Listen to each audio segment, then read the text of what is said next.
If you like the story, you can support the author on Patreon. Link is in the description. Chapter 1, Embers of a Lost Warrior.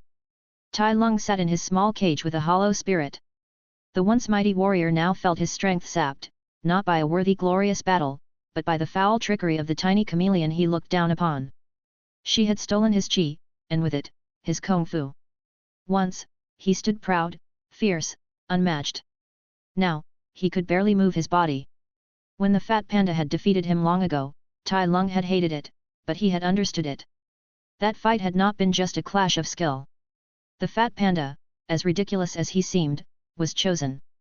Destined. The dragon warrior. Fated to win. In time, Tai Lung had come to accept it. The old turtle had been right, he was not the dragon warrior, he was not destined to the greatness he believed. But in the spirit realm, things had been different. He had found a path again, a chance to train and improve, a chance to rise higher than before, until Kai, the old warlord, crushed it. That fight. Tai Lung could justify that loss. Kai had taken him off guard, and already held the chi of dozens of masters. He was older, experienced beyond mortal years. Defeat then was bitter, but not shameful. Tai Lung had become a jade, a mere energy source. Still, he could live with that disgrace. But now? Now it was different. He had been bested by a chameleon. A weak, slippery thing. A trickster without true strength. She had no right to win against him. And yet she had. Tai Lung's claws trembled against the cold iron of his cage floor. His thoughts spun in circles. Was his skill fading? Or had his pride blinded him for too long? For the second time in his life, doubt crept into his mind, sharp and cold like a dagger. He did not know how long he sat there. Time had lost all meaning. Then, he saw him. Po. The fat panda. After all these years, sneaking around. Even in his weakened state, Tai Lung snarled and lashed, rage boiling up from the depths of his wounded pride. It didn't matter that Po had been the dragon warrior. It didn't matter that fate had chosen him. Why him? Why had Oogway decided that he was worthy?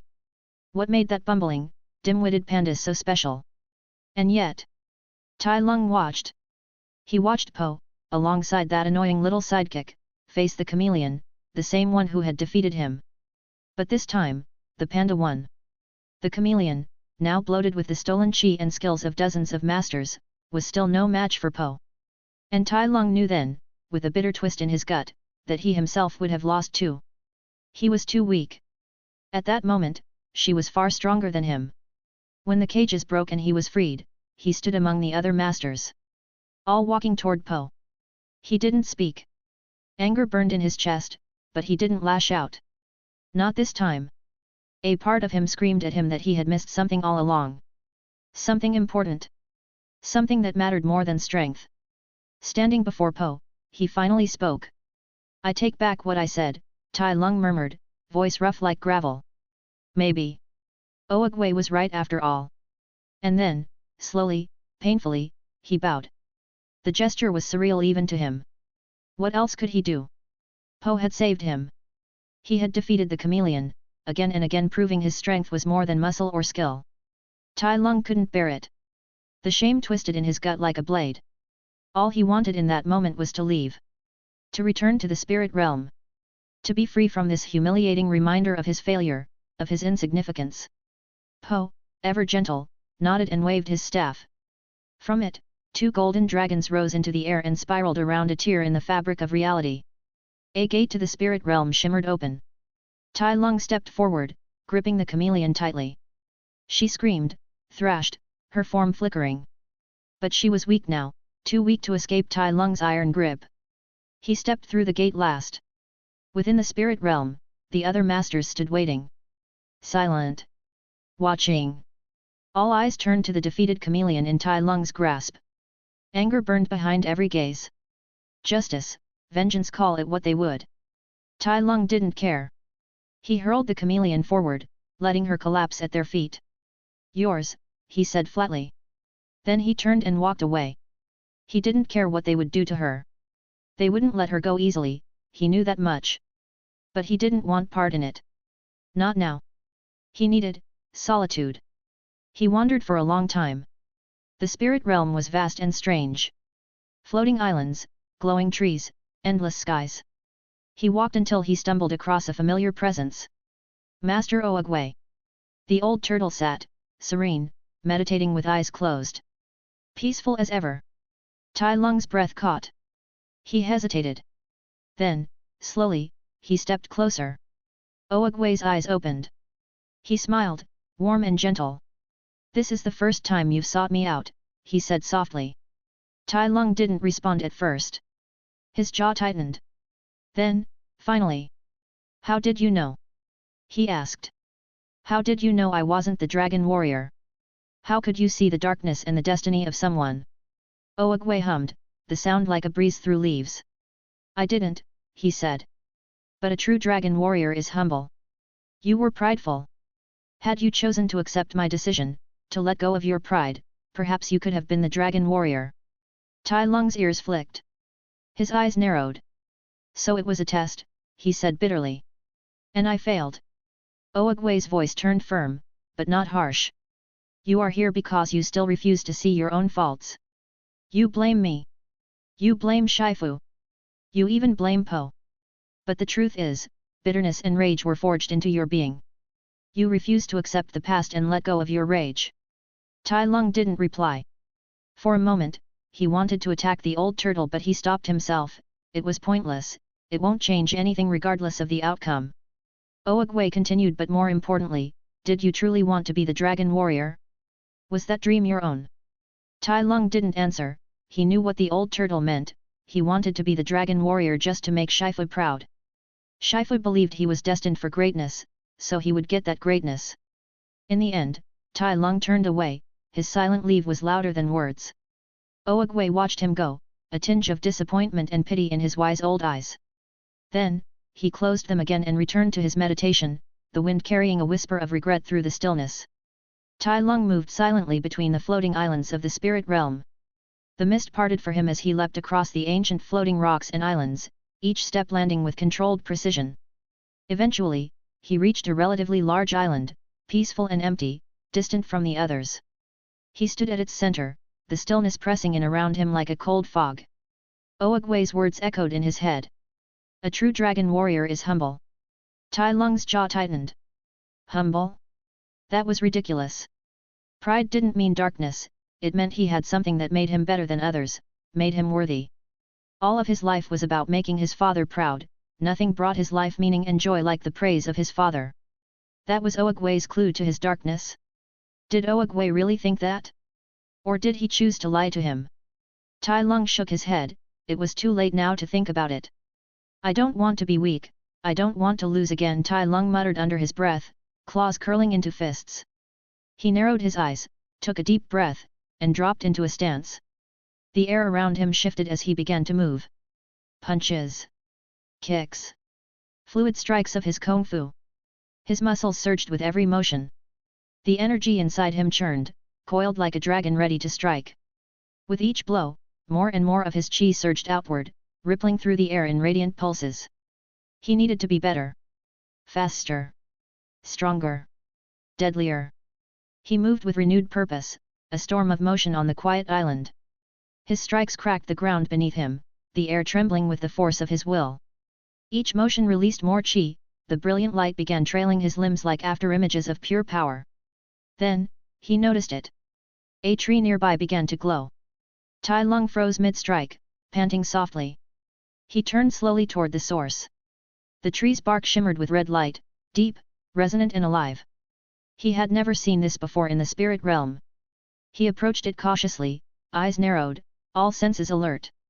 The tree hummed, a low, musical vibration that thrummed through his chest like a heartbeat. Energy swirled around it, strange and ancient. He reached out. As his fingers touched the bark, a flash of light consumed him. Suddenly, he felt as though he were submerged in water. Cold. Heavy. Silent. His body was weightless, but unresponsive.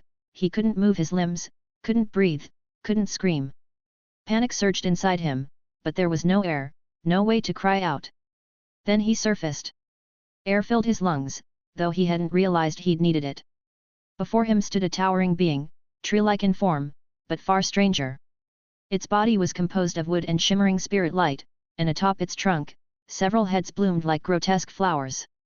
The creature spoke in a calm, feminine voice. "This is the first time I see a spirit like you," it said. "You are not supposed to be here." Tai Lung tried to respond, but his voice didn't work. His limbs wouldn't move. He only stared, helpless. The creature paused, then spoke again. "No matter, you shall return to the cycle of life." There was no warning, only a surge of light. It engulfed him again. And then, warmth. Softness. Tai Lung blinked. He couldn't move, couldn't speak, but he could see. He was no longer in the spirit realm. He was in the arms of something. An animal unlike any he had seen before, but its face was gentle.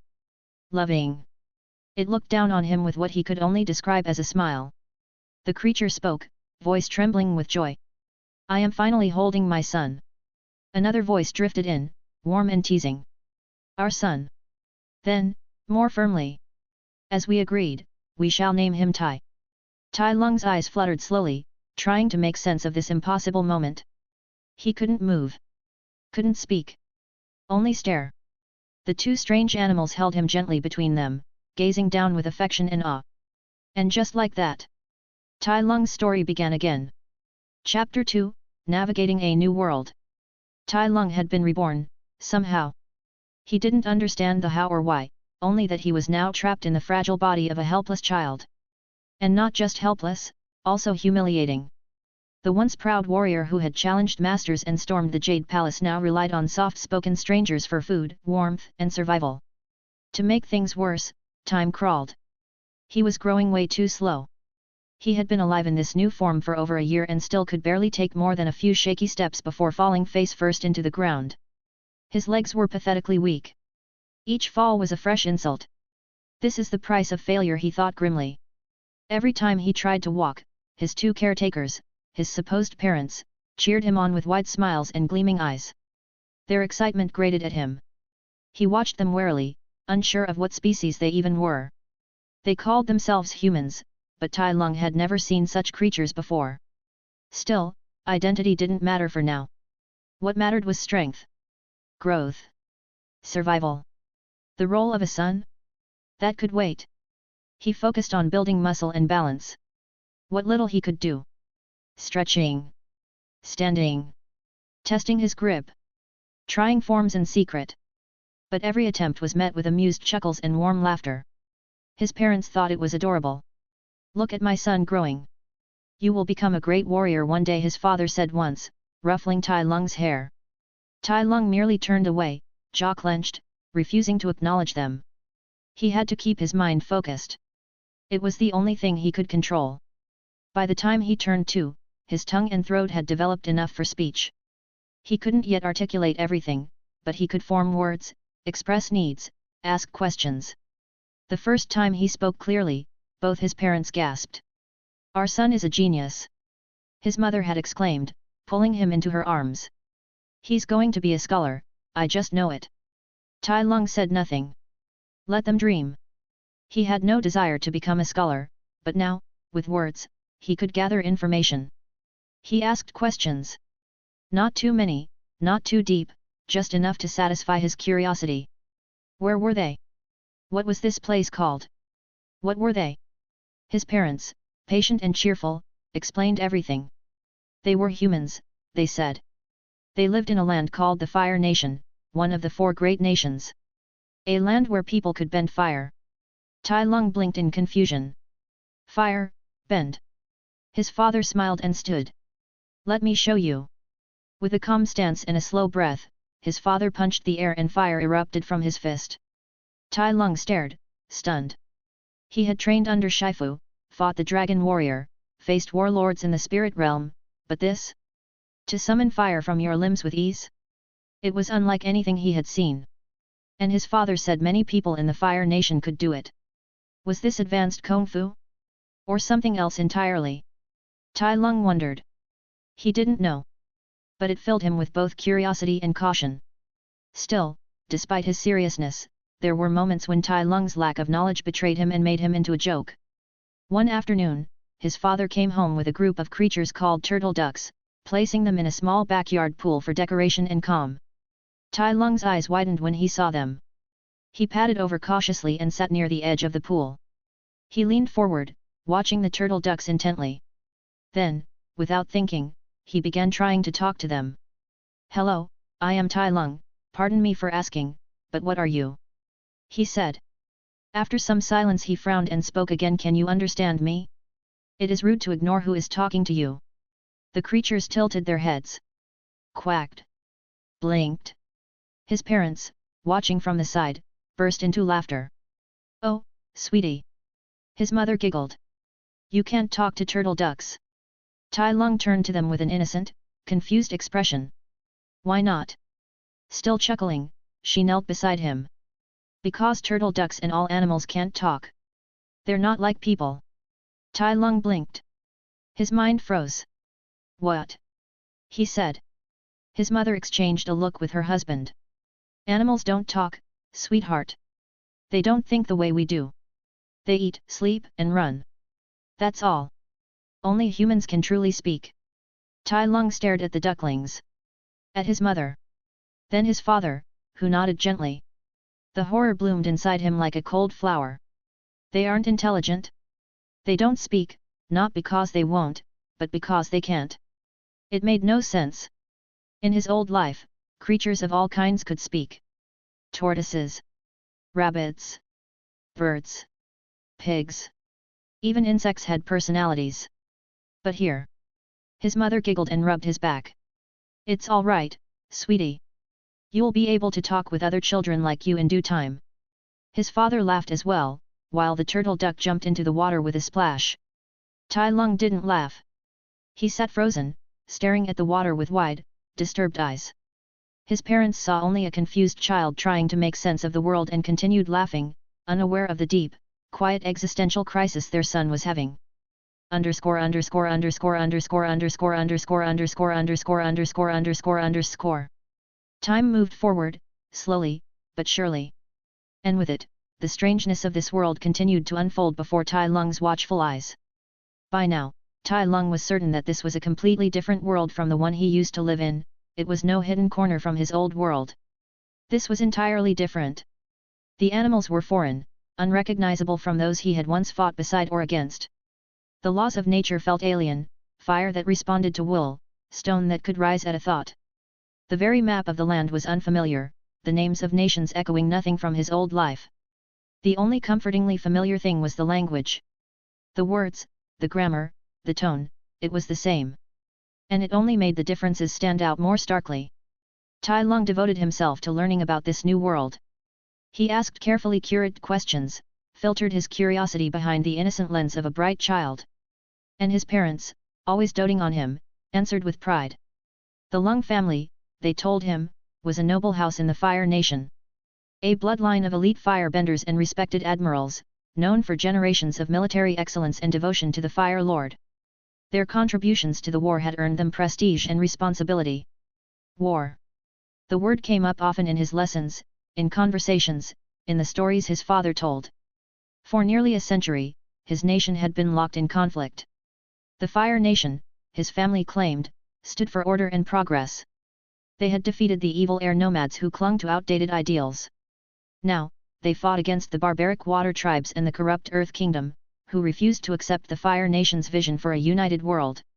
It was all said with such certainty. With pride. But Tai Lung listened in silence, withholding judgment. The words evil and barbaric were easy to use during war, he had seen that before in the Jade Palace scrolls. His father, Admiral Lung, was a towering man, stern yet warm in his private moments.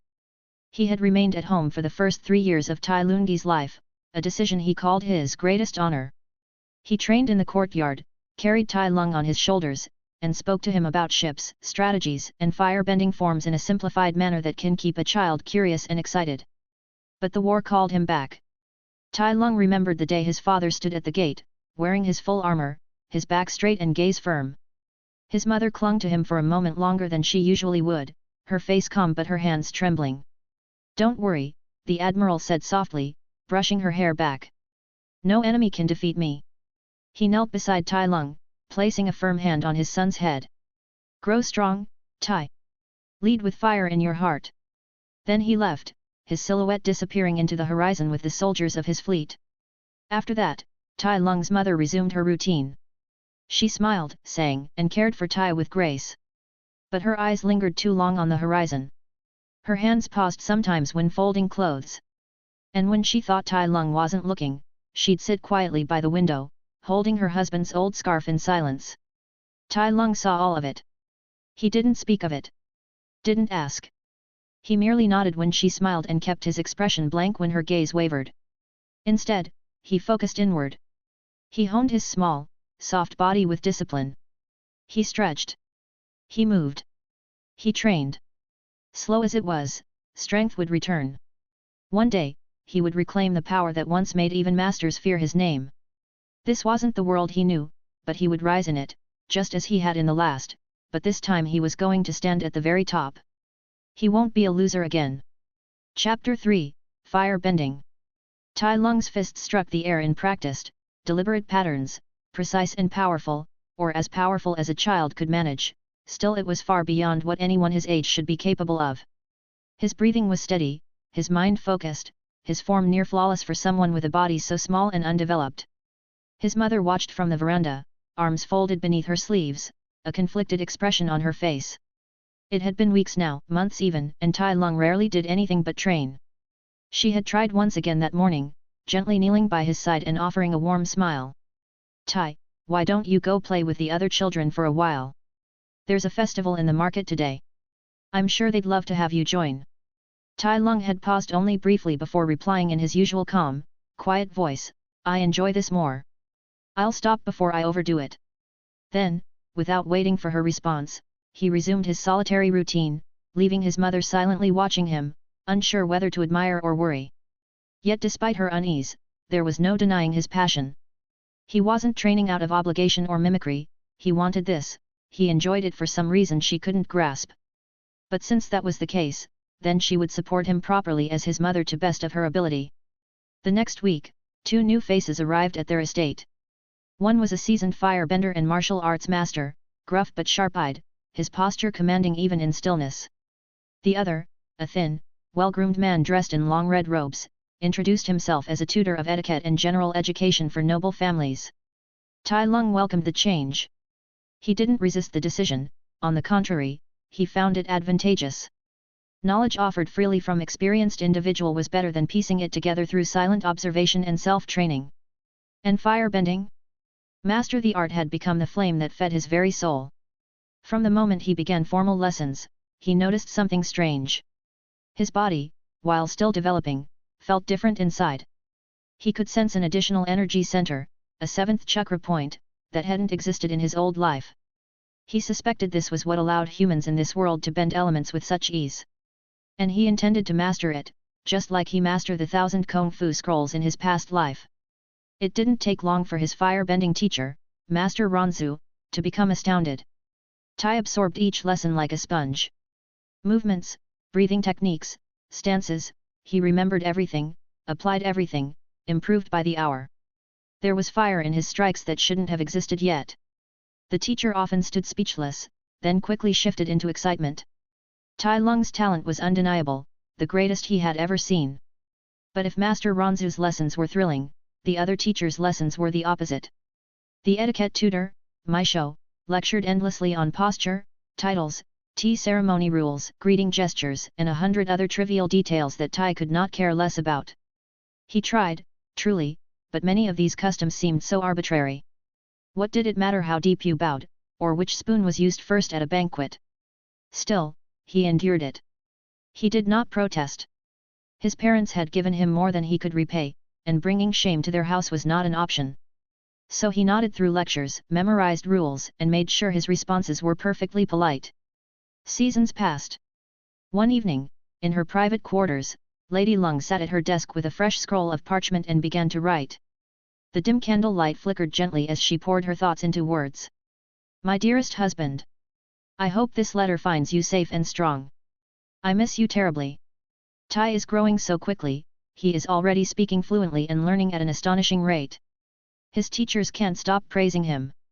Master Misho says Tai is the most obedient, intelligent, and perceptive child he's ever taught. He believes Tai has the makings of a great future statesman. And Master Ronzu, he is beside himself. He claims Tai's firebending progress is beyond belief. That within a year or two, Tai will possess the raw power of an adult bender. He insists Tai must attend the Royal Academy. Anything less would be a waste of divine talent. He calls him a firebender born once in a millennium. Greatness is his destiny. I am so proud of our son. You would be too. I pray for your victory every night and look forward to the honor you'll bring when you return home. She set the brush down and released a slow, tired breath. Her eyes lingered on the closed window. It had been over a year since she last saw her husband. The silence of his absence echoed loudly at night. Her gaze drifted toward the outer garden where Tai Lung often trained. Her son was a marvel, bright, driven and disciplined. She felt nothing but pride watching him grow. And yet, a shadow lingered. Tai Lung didn't play like the other children. He didn't laugh with them. He showed no interest in toys, in games, in companionship. His world revolved entirely around training and firebending. It was as though he were a miniature adult in a child's skin. She hoped it would change. Next year, she whispered to herself, he'll enter the Royal Academy. There, he'll meet other children. He'll learn to laugh. To live.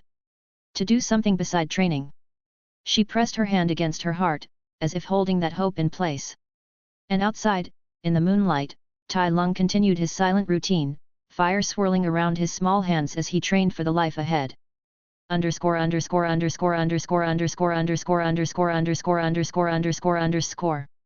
Tai Lung stood in the center of the training courtyard, his bare feet planted firmly on the stone tiles, the morning sun glinting off his sweat-covered skin. His breathing was calm and measured as he exhaled, and with it came fire, fierce and controlled. A flame danced from his palm, twisting and curling with precision. He had done it. With the guidance of Master Ronzu and tireless personal training, Tai Lung had finally reached a point where he no longer feared losing control. Fire answered his will now. It came when summoned and vanished when dismissed. No longer did he scorch the grass without him meaning to. His mastery had grown. And now, he was ready to go further. Alone in the quiet hours between lessons, Tai Lung began to test beyond the standard teachings he received. He returned to the foundation of his old life, Kung Fu, and began experimenting, weaving fire into his strikes, kicks, and movements. It started simple. A jab followed by a jet of flame. A sweeping kick that left a trail of fire in its wake. But soon, his curiosity drove him deeper. What if he could enhance the fire not with movement, but with his chi? He focused inward, calling forth the energy that had once been second nature to him. As he channeled fire through his arm, he guided chi along with it, but kept it contained, not letting the energy leave his body until the moment just before the flame emerged. The result was dramatic. The fire surged in size and strength, roaring out like a wild beast suddenly unchained. It was hotter, wider, more aggressive.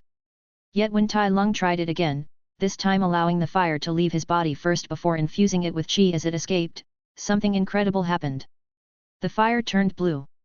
It flared brighter and burned far hotter than anything he had seen before. It danced like liquid lightning, dangerous and beautiful. He stared at his hand, astonished, the last wisps of blue flame fading into the air. Driven by curiosity, he approached Master Ronzu the next day. "Teacher," Tai Lung asked, "are there other forms of fire bending? Like, different types of fire?" The old man nodded. "Only a few in each generation develop talents that go beyond the norm. The royal family, for example, they can bend lightning, a highly advanced form of fire.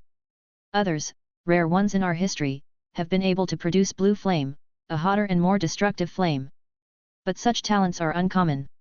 Most of us follow the standard teachings." That answer, though vague, gave Tai Lung clarity. The firebenders of this world didn't truly understand why some people could bend lightning or blue fire. It wasn't taught like the other fire-bending forms or passed down through known techniques, it simply was something the talented few can do once they follow some steps. They used chi in every movement, in every flame they summoned, but they didn't consciously know it or precisely control it. Not the way he did. They were walking a path blindfolded. He had lived that path. So Tai Lung made a decision. He would keep his findings, his blue fire and his chi experiments, to himself. For now. There was still so much to learn about this world. Its bending, its people, its philosophies. He needed to understand more before he revealed anything. Especially the secrets held by the royal family. He would bide his time and watch, wait for the opportunity to witness lightning bending firsthand.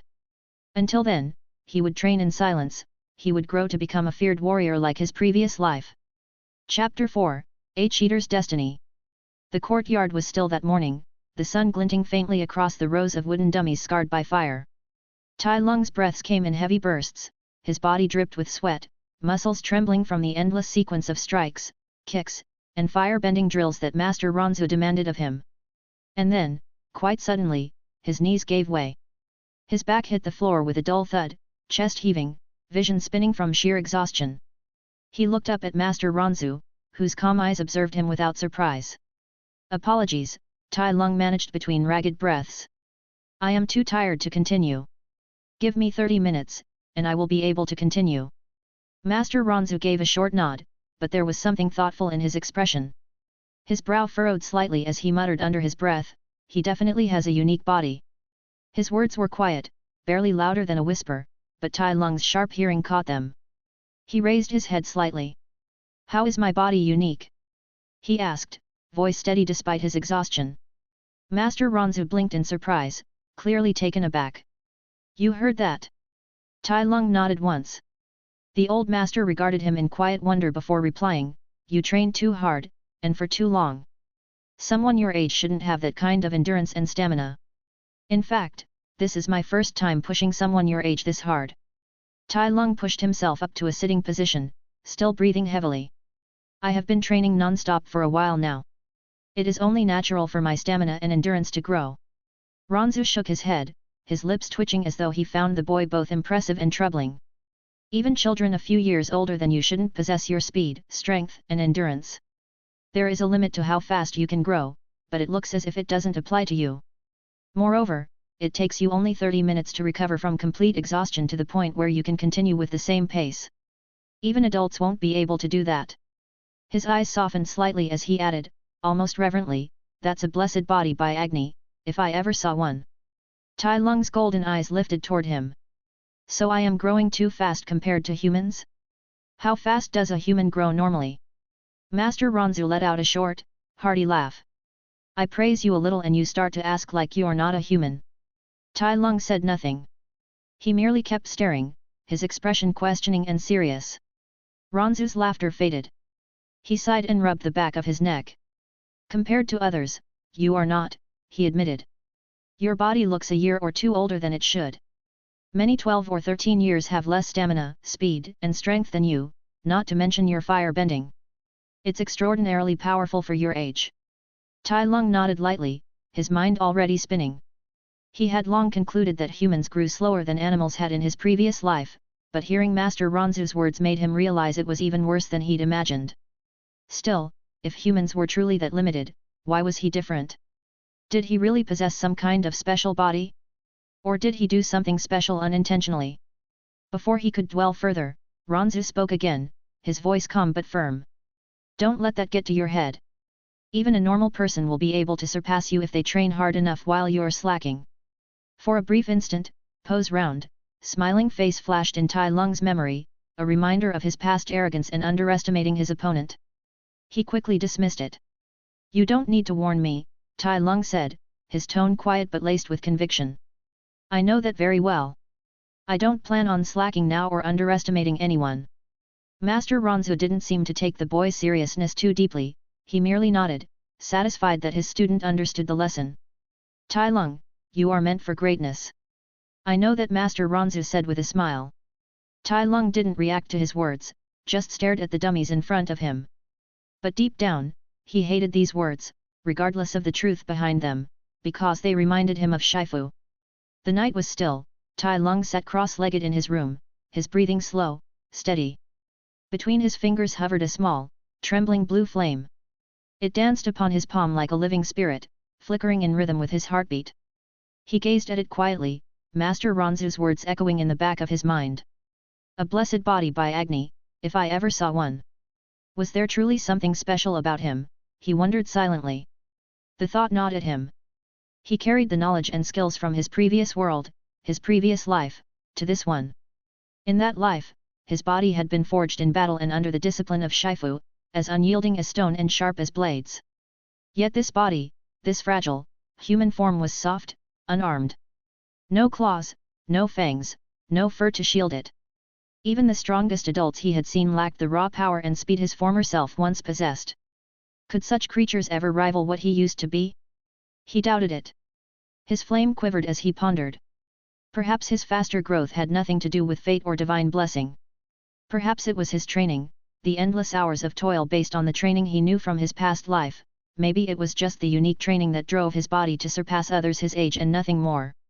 But even that didn't make complete sense. His chi, after all, had barely increased since he came here.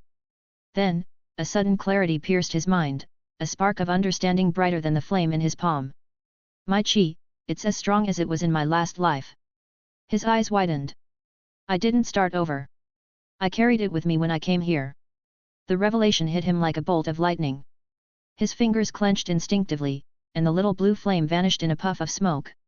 He sat frozen, feeling the pulse of chi that thrummed within his veins. Chi was life itself. It strengthened the body, quickened its healing, sustained its spirit. Yet his chi, vast and refined, had not been reborn anew. It did not grow with him, it was already there along with his spirit, immense and mature, waiting for his body to catch up. That was why his body developed and surged beyond its limits. It wasn't a gift. It was the necessity of flesh and bone struggling to harmonize with the power caged inside, with his mature spirit. The realization stirred something within him. There was a hope for him to reach similar feats of physical ability similar to his old body. His potential, at least as a human, was greater than most, not because he was chosen or blessed, but because he had begun this life already ahead of others, born carrying the chi of a warrior from another world. His memories, his training, all of it would hasten that growth even further. Master Ronzu's words returned to him, soft yet haunting. You are meant for greatness. He stared into the empty air where the flame had been. No, he thought bitterly. I wasn't born with a special body. I wasn't meant for greatness. I was merely born with the effort of my past life. The truth did not fill him with pride. There was no joy, no warmth in the knowledge. Only a quiet, hollow ache, the sense that he was a fraud, a pretender blessed by nothing but borrowed strength. A cheater born in the wrong world, competing for a destiny isn't his. He closed his eyes, exhaling slowly, forcing the thoughts away. They would lead him nowhere but despair. I will focus on my training, he told himself. That's enough. Nothing else matters. And as the night deepened around him, Tai Lung reopened his hand. A new flame, calm and golden this time, bloomed to life in his palm. He stared into it without a word. Chapter 5, Beyond the Academy. The courtyard echoed with the rhythmic beat of fists striking the air, fire flickering in bursts with every motion. Tai Lung moved fluidly, each step measured, each breath controlled, his mind and body aligned in harmony. The sun cast long shadows across the ground, glinting off his sweat-drenched brow.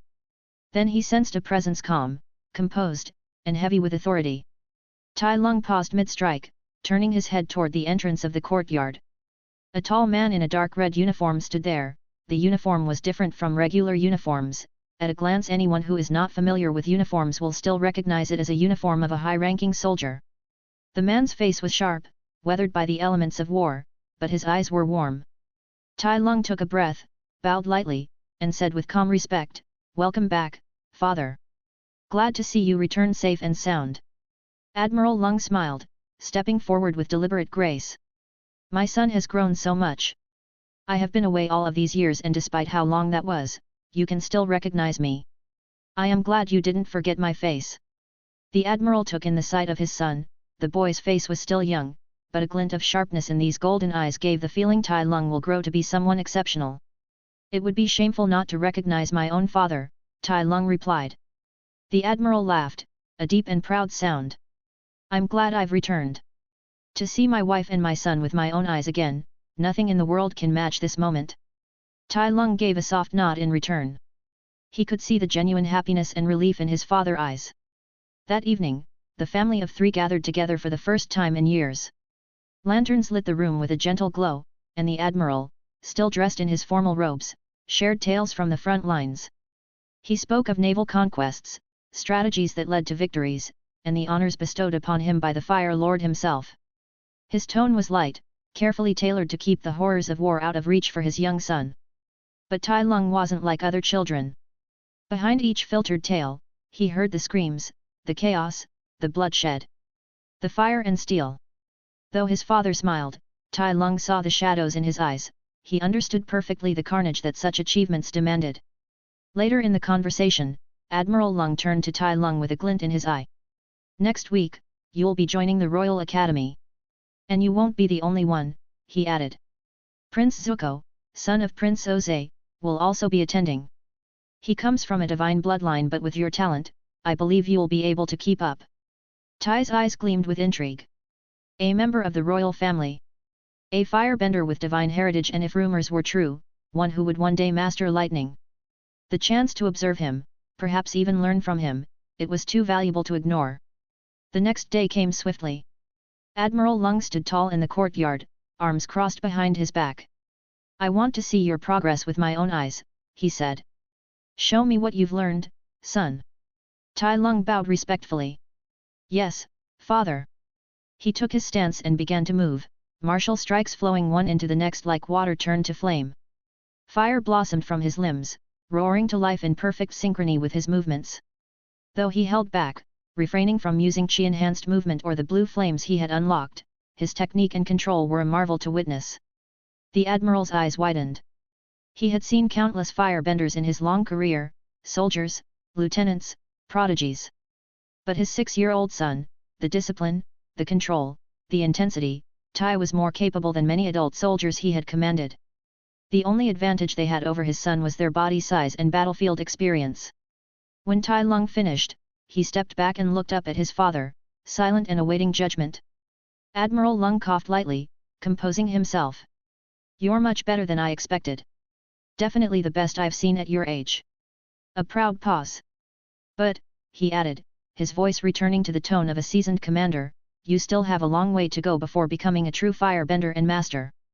Tai Lung nodded without hesitation. He understood. There was always more to learn, more to refine. But even so, he knew where he stood. With Master Ronzu's teachings as a reference, his performance was above the average firebender. With time, he shall be at the very top. Underscore underscore underscore underscore underscore underscore underscore underscore underscore underscore underscore. Late at night, Tai Lung lay on his bed, eyes fixed on the ceiling as thoughts drifted through his mind. A full month had passed since he began attending the Royal Academy. He had entered the school with excitement, eager to learn new martial arts, meet great teachers, and most of all, encounter Prince Zuko, the child of divine blood said to wield great power. But the reality had been a disappointment beyond belief. The so-called finest academy in the Fire Nation was mediocre at best. The general education classes were dull and repetitive. Tai Lung had combed through the curriculum for the rest of the year and found nothing he hadn't already learned under Maisho's private tutelage. The firebending lessons were even worse, clumsy stances, weak breath control, and instructors who spoke as if reading from scrolls rather than lived experience. He was years ahead of the class. It wasn't an exaggeration to say he was already qualified to graduate. Then there was the prince himself, Zuko. Tai Lung had anticipated someone who radiated brilliance or possessed overwhelming skill. But Zuko was just average. No remarkable insight, no natural dominance, no spark of genius. He was like every other student, indistinct and unimpressive. It left Tai Lung questioning the legends he has been hearing. Was the story of divine bloodlines nothing more than myth? Did the royal family keep their true teaching secret? Or was Zuko simply the black sheep of his lineage? Tai didn't have an answer, but one truth was clear: continuing in that academy was a waste of time. Back home, 2 or 3 years are enough for most species to reach adulthood, but humans need 10 or 12 years at minimum. Tai Lung didn't want to stick around to watch the human children grow up.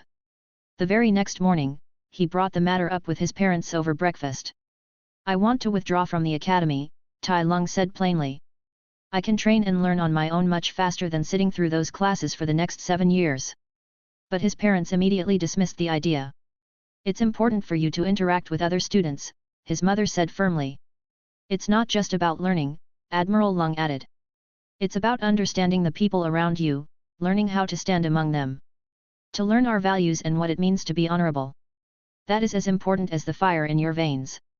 Tai Lung attempted to explain again, to point out the glaring inefficiency, the wasted hours, the lack of challenge. But neither of his parents budged. Their decision was final. Reluctantly, Tai Lung obeyed. For now, he had to accept the painful slow growth rate of humans. Underscore.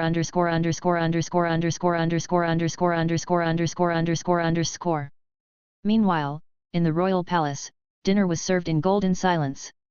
Oze sat at the head of the table, flanked by his wife Ursa and his children, Angela and Zuko.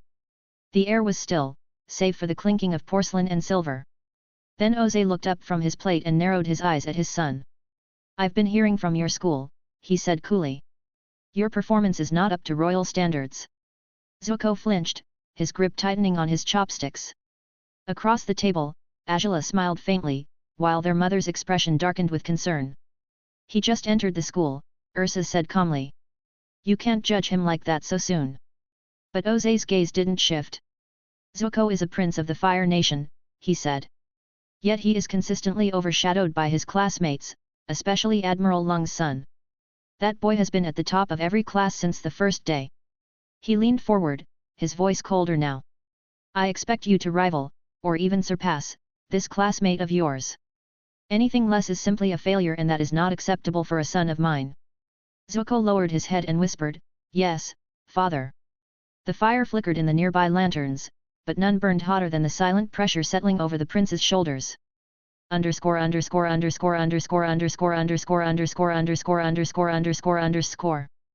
next day, Ursa walked through the palace courtyard with Zuko beside her, the boy unusually quiet as he trudged along. As they turned a corner near the training grounds, a familiar voice called out.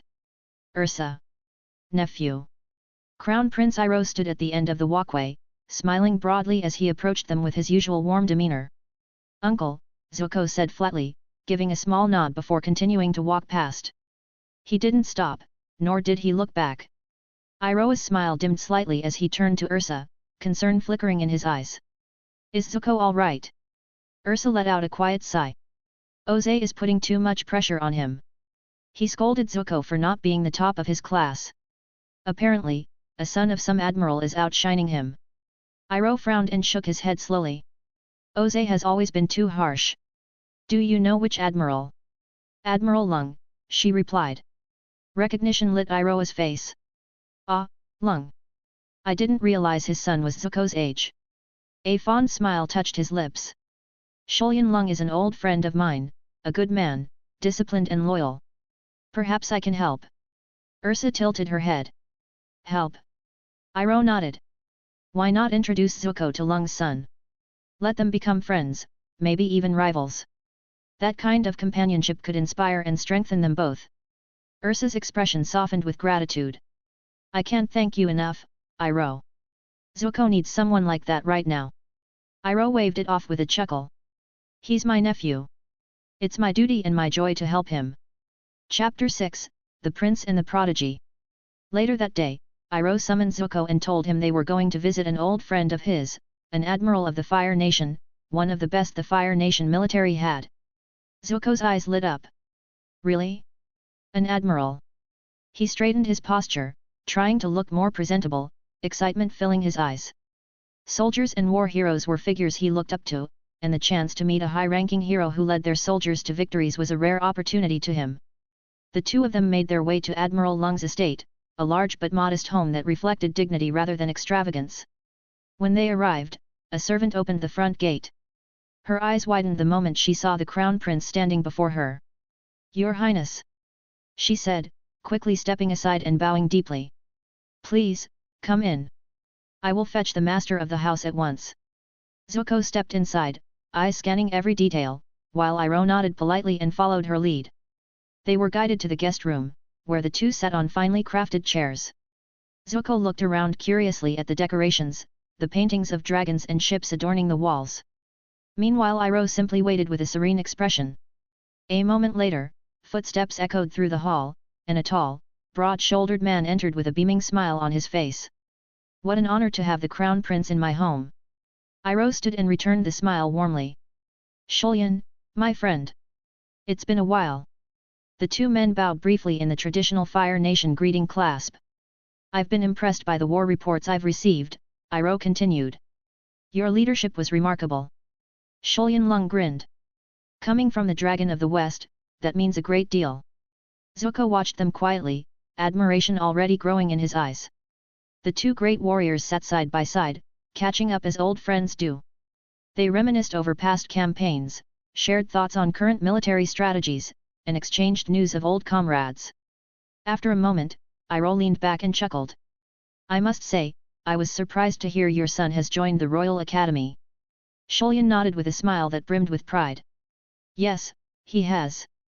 The boy is growing fast. I didn't truly realize how fast until I came back from my last assignment. He's not the little boy I remember.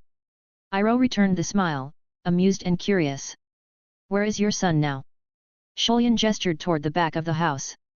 He's in the backyard, training. Let me go bring him to greet you properly.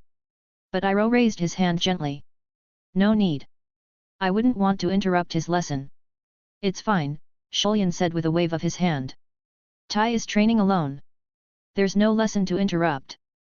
Iroh lifted a brow. You don't have a tutor for him. We did, Shulyan replied calmly. But with the school, it's not necessary anymore. Besides, Tai is already over 6 years old.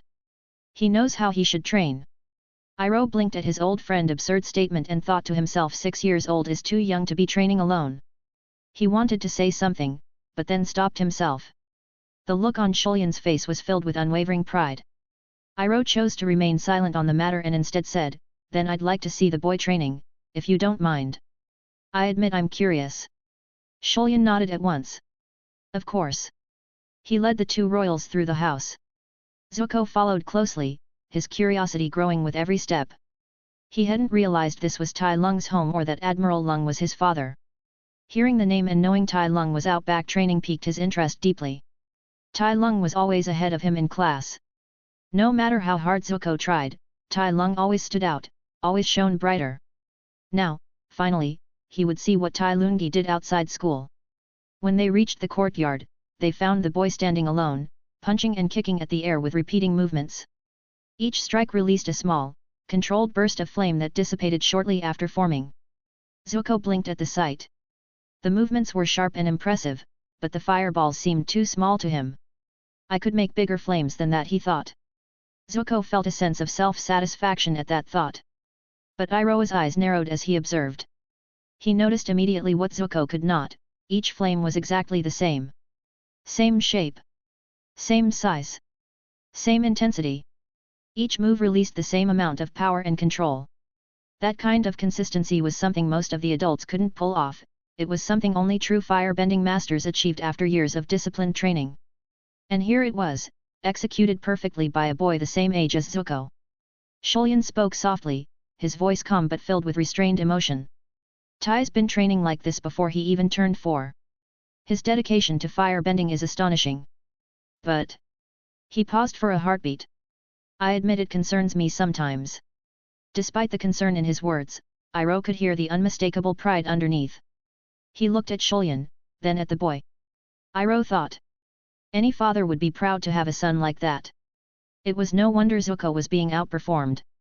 Iroh couldn't think of a single bender in his memory who reached that level of control at 6 years old. He glanced at Zuko, who stood there oblivious to the gap. Iroh had brought Zuko here hoping they could become friends and rivals, equals who could learn from each other.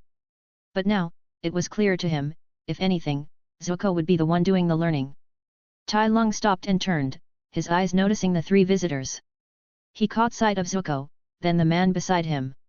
Shulyan raised his hand and called, Tai, come greet our guests. Tai Lung walked toward them with calm steps and bowed slightly. Welcome, Prince Zuko. Welcome, Crown Prince Iroh. Iroh smiled and hummed. How did you know I was the Crown Prince and not Prince Ozai or anyone else? Tai Lung replied evenly, you are accompanying Prince Zuko and father told me stories about the Dragon of the West. The description matches yours. Iroh let out a short, warm laugh. Clever. And your performance just now, that was quite the surprise. He looked at Zuko, who stood a bit straighter under his uncle's gaze. His dedication to learning is impressive, don't you think, nephew? Zuko was caught off guard by the sudden question, but quickly recovered and nodded. Yes, very impressive. Iroh smiled and turned back to Tai Lung. Why don't you two play together while your father and I talk about boring things only grown-up men enjoy? Zuko nodded obediently. Tai Lung, on the other hand, glanced at his father with a pleading look in his eyes, silently begging to be spared. But Admiral Lung only smiled and said, Tai, show Prince Zuko around, and do your best to be a good host. With that, Iroh and Shulyan turned and walked off, their voices fading into conversation. Now alone, Zuko and Tai Lung stood in the courtyard. Zuko hesitated for a moment, then asked, So, Tai Lung, what do you do for fun? Tai Lung replied simply, I train. Underscore.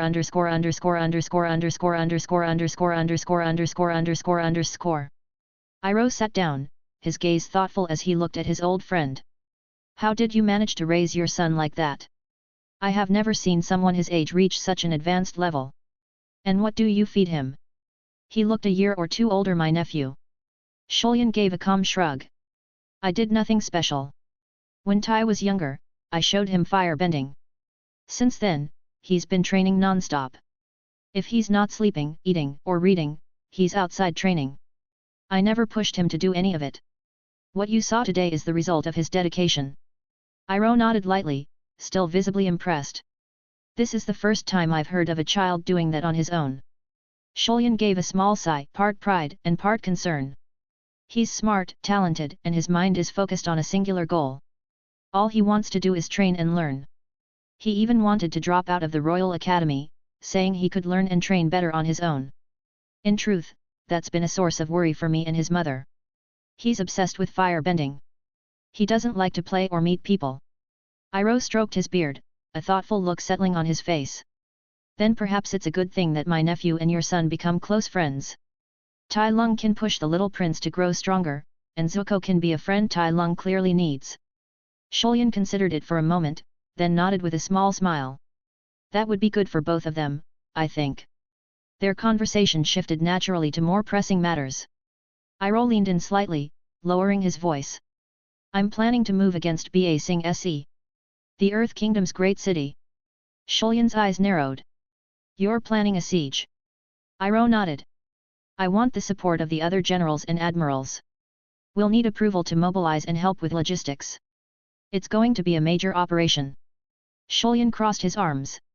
That's going to be a costly siege. A difficult one. I have a plan, Iroh said with conviction. And I believe it will work. I can break through. Shulyan fell quiet for a moment, eyes distant. Then he gave a solemn nod. We've been friends for decades, Iroh. If you're going, whether you succeed or fail, I will always have your back. Iroh smiled at that, a genuine warmth in his expression. Thank you, friend. They spoke a while longer about the war, the generals, and the weight of strategy. Eventually, Iroh stood up. I've taken too much of your time. I need to meet with my father, the Fire Lord. Shulyan stood as well. Of course. Let's fetch Prince Zuko. They walked back toward the courtyard.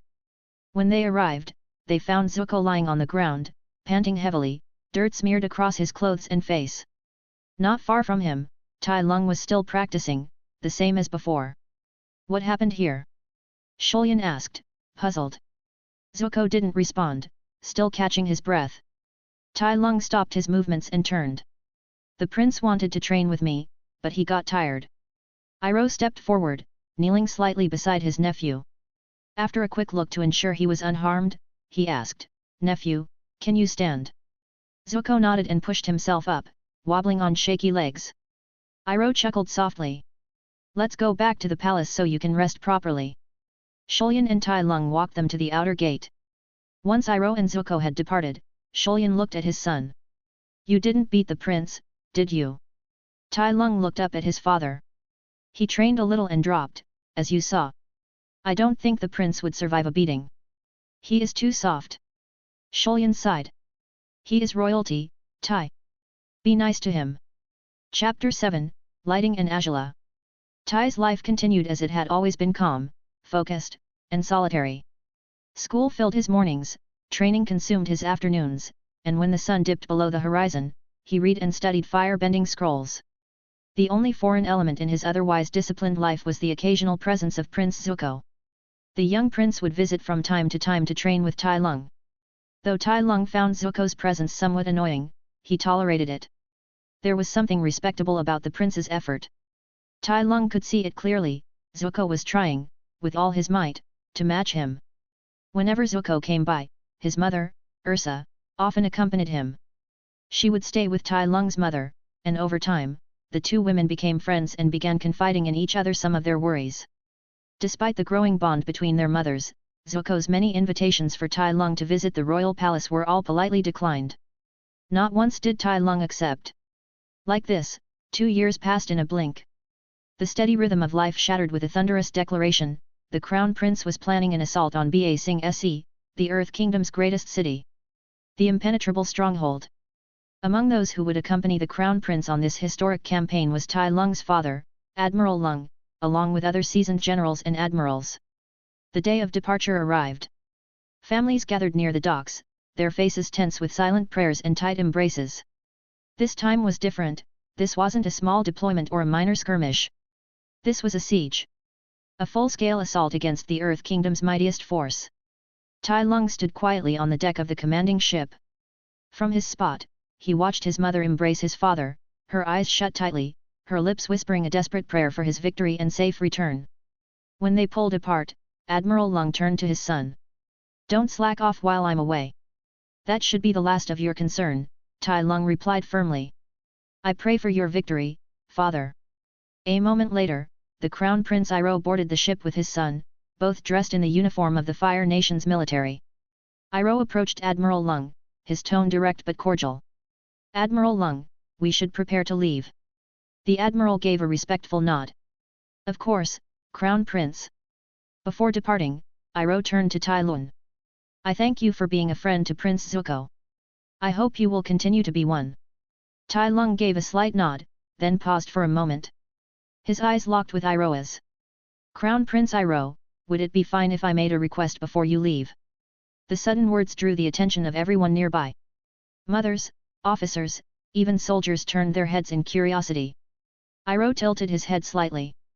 "Let me hear it." "I want to see how to bend lightning," Tai Lung said. Admiral Lung frowned deeply. "Tai Lung, it is not appropriate to make such a request." But Iroh raised a hand gently. "It is fine. It's the curiosity of a child and a simple request." With measured steps, Iroh walked toward the edge of the ship. He exhaled calmly, closing his eyes. Slowly, with fluid grace, he began the motions, drawing in the energy, channeling it through his body. A sharp crackle split the air, and a bolt of lightning burst from his fingertips into the open sea, dazzling all who watched. Tai didn't blink. His eyes followed every movement with undivided focus. Iroh turned to him, his expression solemn. "This is a very dangerous skill, for both the bender and the target. Without proper guidance or sufficient talent, attempting it can harm the one who uses it. And if it lands, the target will be gravely injured. I showed it to you so you understand, not just how it is done, but how dangerous it truly is." Tai gave a respectful bow. "Thank you, Crown Prince, for indulging my request." The night sky above the Fire Nation was full with faint starlight as Tai Lung slipped silently into the courtyard. Everyone in the house had gone to sleep, but sleep would not come to him. His mind was ablaze with the memory of Iroh's lightning bending, every motion, every breath, every shift in stance. He had replayed it countless times in his head, and now he moved. His hands traced the same fluid pattern, his feet grounded in balance, his breath synchronized with his flow of qi. Slowly, carefully, he limited his qi output as he mimicked the Crown Prince's form. A faint crackling began in the air around him. Sparks danced between his fingertips, and then a thin arc of lightning formed and lashed up into the sky with a sharp hiss. Tai Lung narrowed his eyes, studying the arc's behavior before it dissipated in the air. He could feel it, the energy's wild instability beneath his control. Without his precise mastery over his qi, it would have burst chaotically and injured him. Lightning was nothing like flames. It was volatile, explosive, unforgiving. And yet, Tai Lung smiled. It was a step. A first spark on the road to mastery. In time, he would command it fully.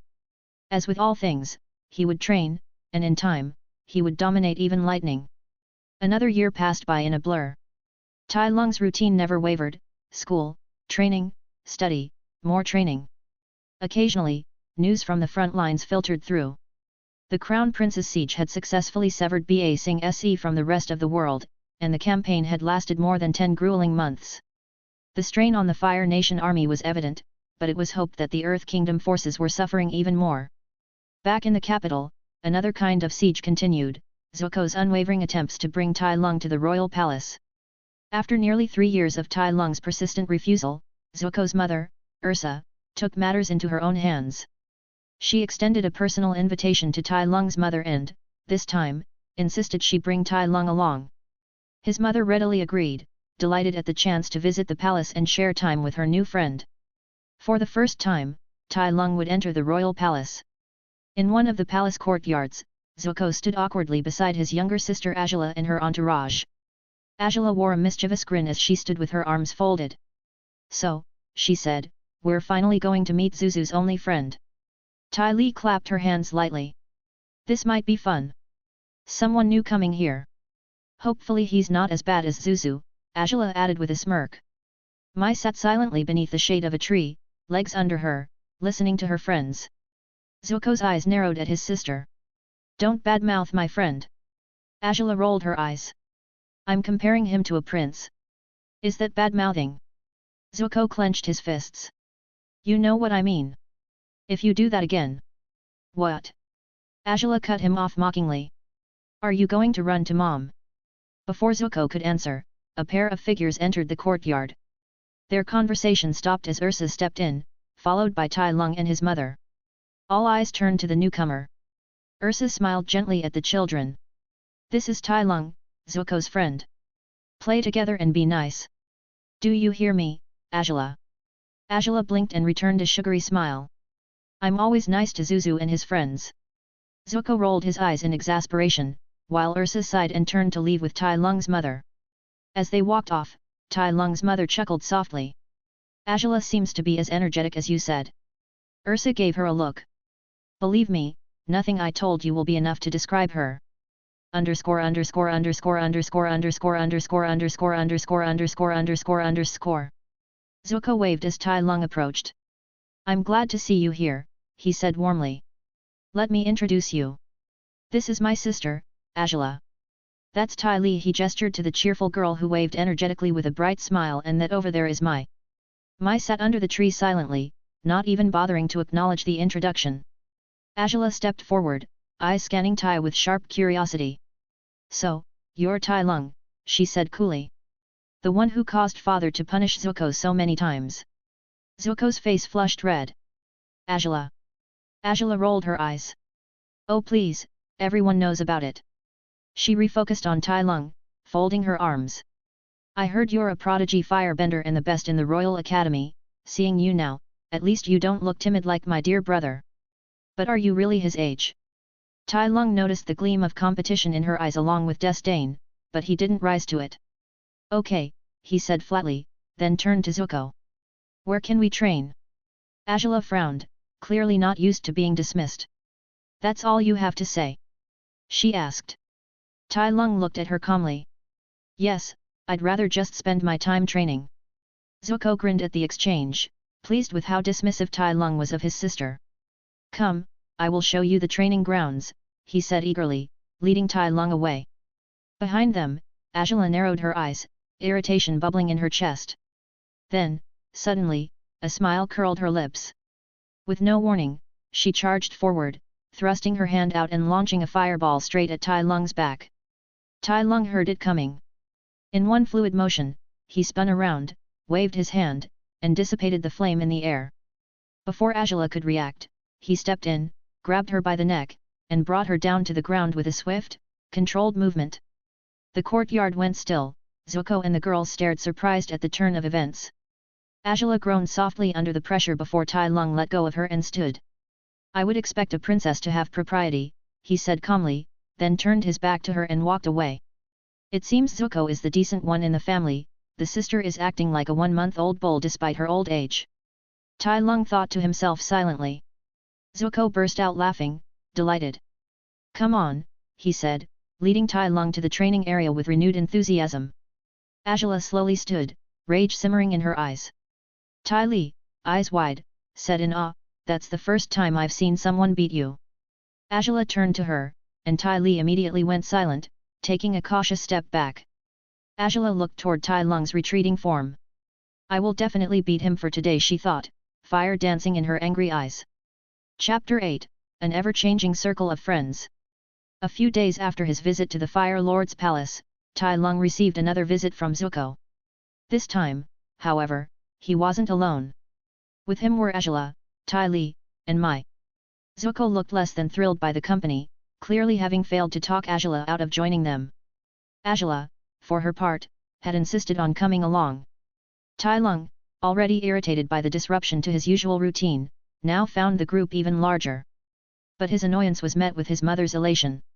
She was overjoyed to see her son spending time with others, believing he was finally breaking out of his shell. That glad, relieved look on her face made it impossible for Tai Lung to say anything, even though the situation grated on his nerves. To his surprise, the girls didn't just idle around or just annoyed him with endless chatter, they actually joined in on the training. Angela, in particular, tried to mimic Tai Lung's movements, her eyes locked onto his technique with an intense competitive gleam. Tai Li bounced around energetically, practicing her acrobatics and flexibility, while Mai opted for a quieter activity, calmly throwing knives and any other sharp objects she could get her hands on at nearby targets. As much as their presence annoyed him, Tai Lung found it nowhere near as bad as he had initially expected. The girls were talented, determined, and not a complete distraction. Angela's fierce spirit shone with every failed attempt to copy him, and while Tai Lung largely ignored her, he quietly noted that Zuko could benefit from even half of his sister's drive. The group returned to Tai Lung's house days later, and the same events unfolded again. Then it happened again, and again, until it became a routine. Every few days, they would come over and train. Tai Lung didn't mind that anymore. What did bother him, oddly enough, was his mother. She would occasionally peek into the training yard, watching silently. At first, she was happy. But now her expression had shifted into something more complex, conflicted, sometimes even troubled. In her eyes, Tai Lung's passion for training seemed to have become infectious, affecting even noble girls from the palace. All of them were constantly sweaty, focused, and eager to improve. His mother, once glad, now felt guilty. She had thought their first visit would be the last when she saw them training, but here they were training junkies just like her son. Tai Lung noticed. He always noticed. His mother's eyes weren't angry, but unsettled. He chose to say nothing and instead focused on what he could control. Tai Li, for instance, had talent. Natural, raw talent for acrobatics. Her joy in flipping, leaping, and balancing reminded Tai Lung of his old life, when Kung Fu masters would train acrobatic forms with reverence and glee.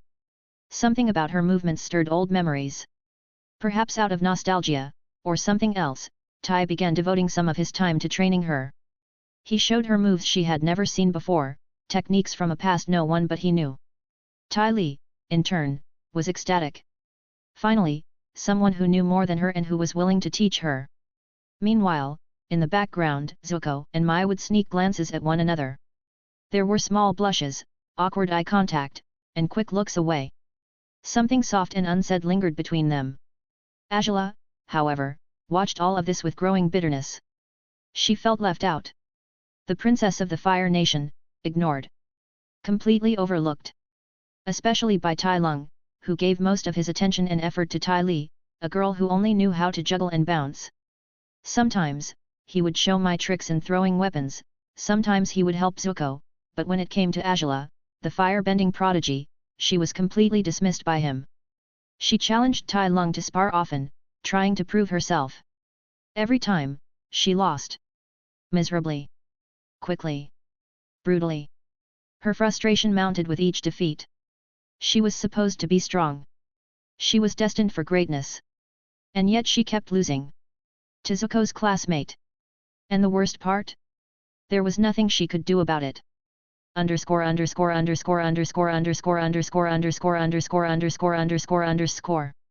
Today's visit was different.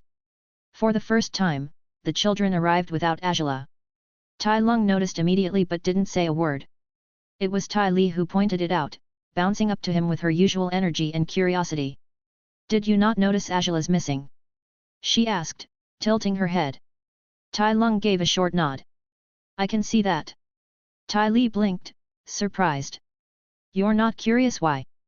Not really, Tai Lung replied, his tone flat.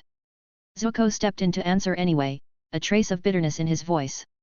She stayed behind. Father wanted to teach her personally. I see, good for her, Tai Lung said, his expression unchanged. Then, without missing a beat, he turned to Tai Li. Did you practice the triple air kick from last time? Tai Li's demeanor brightened instantly. Yes. I did. I learned it. She exclaimed, practically radiating pride and excitement. With that, the group moved into their usual routine. Training resumed as normal, perhaps even better than normal. The lack of Angela's presence didn't bother anyone. In fact, it seemed to lift a weight off the group. Without her sharp tongue and constant competitive jabs, the air felt lighter. The laughter came easier. Tai Li was more expressive. Even Mai seemed just a little more relaxed, her quiet stillness less like detachment and more like peace. They all felt it, even if they didn't say it. The day was simply better without Angela. Meanwhile, elsewhere in the vast Fire Lord Palace, Angela stood proudly in a private courtyard, her golden eyes gleaming with fire and fierce determination. Her father loomed before her, a proud figure of power and control. Today, he was her teacher. She moved through her forms with razor precision, her flames hotter, her strikes faster. She had only one thought. With father's training, I will beat Tai Lung. I will show him who the real prodigy is. From that day on, Angela's visits stopped entirely. Underscore.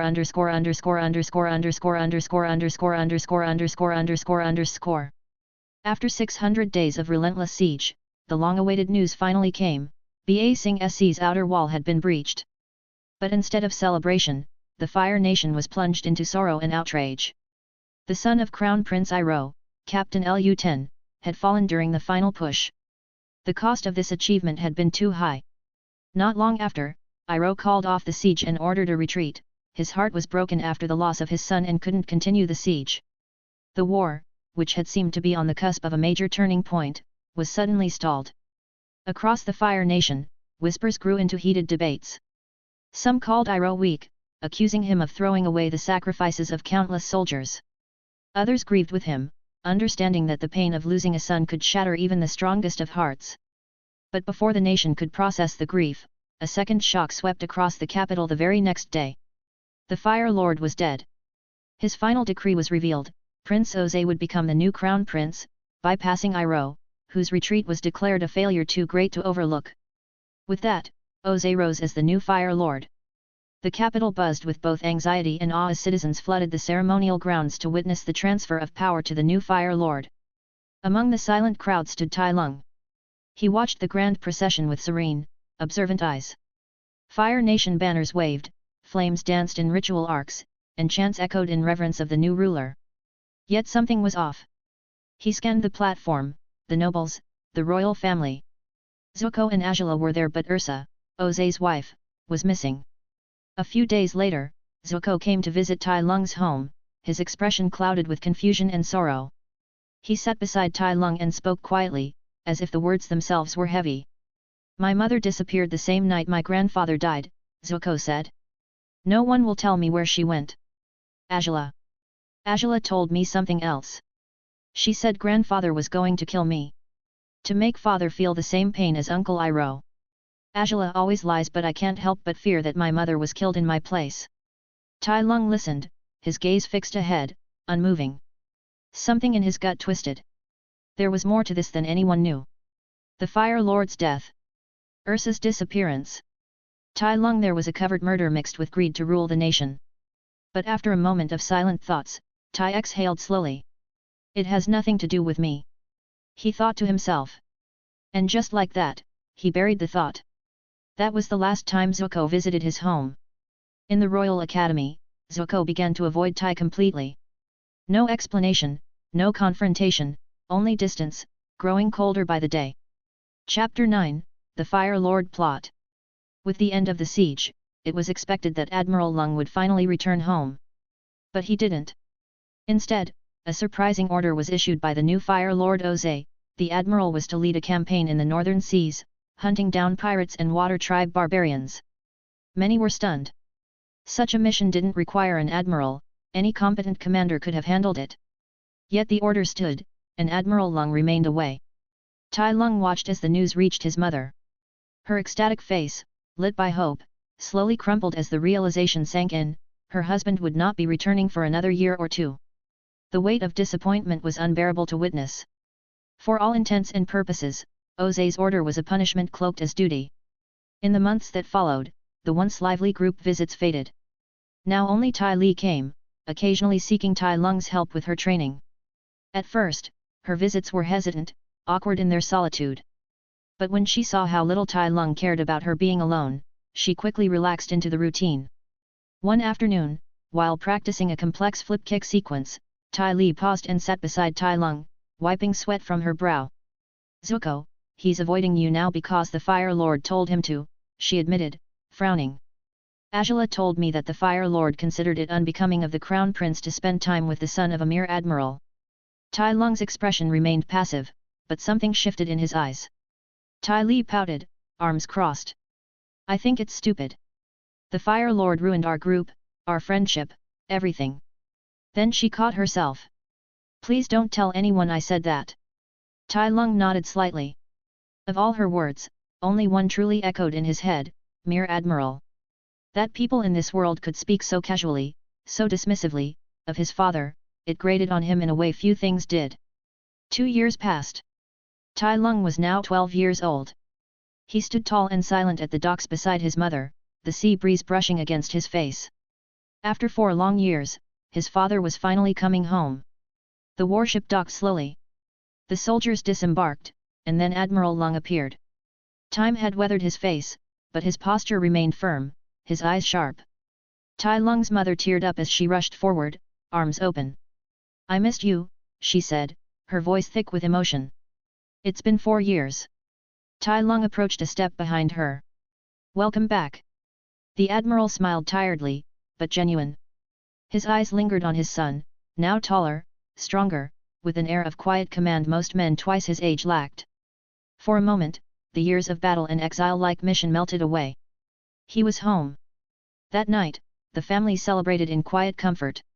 Over a warm meal, Admiral Lung recounted tales of the siege, the endless tension, the final breach, and the heartbreak that followed.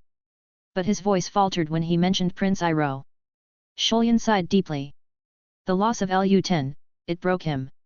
And then, just days later, he lost his claim to the throne. "Where is Prince Iroh now?"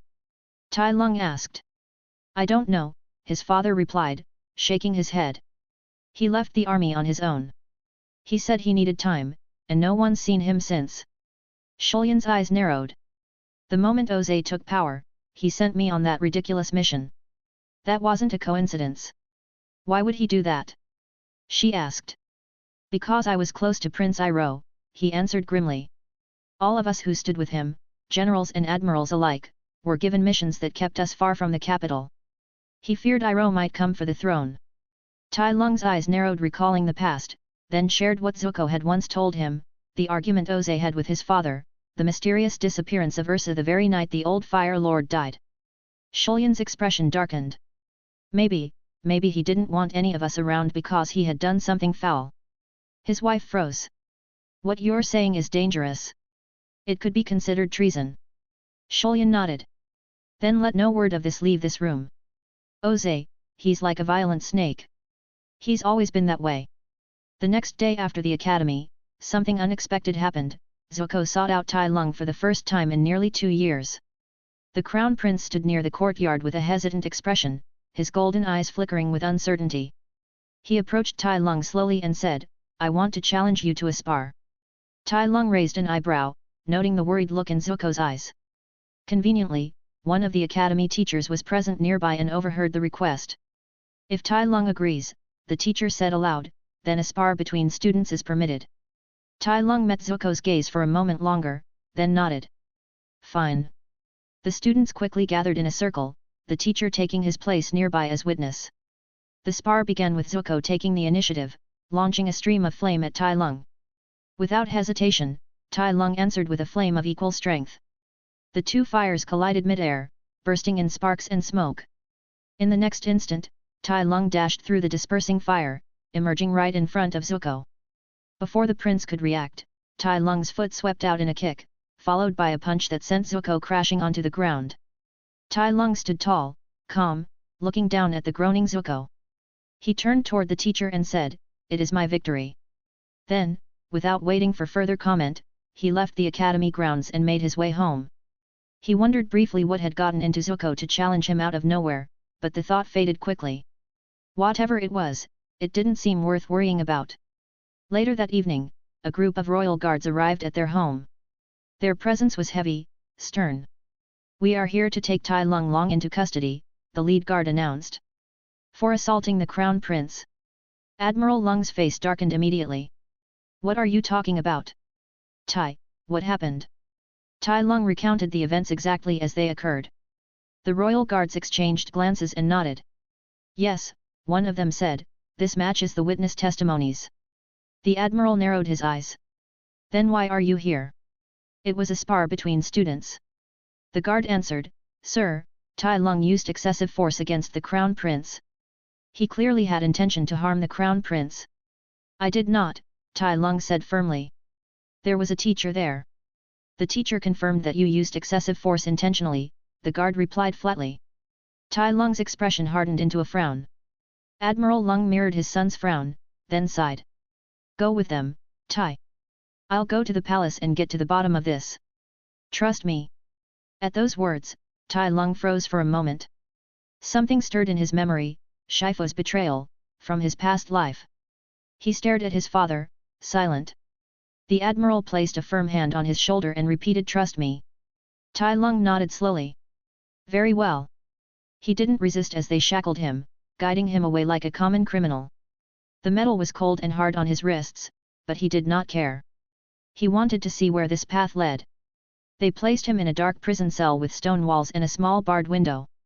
No one spoke to him, save the guard who delivered tasteless food in silence. The meals reminded him far too much of the 20 years he spent imprisoned in his previous life. But Tai Lung said nothing. He sat in that cell for 3 days. On the second day of his imprisonment, a voice in the back of his head whispered to him that he was betrayed again. On the third day, the voice began screaming at him to break free, to crush anyone who dared to try stopping him. But he resisted it and stayed put, to wait for his father. He chose to keep his trust in his father.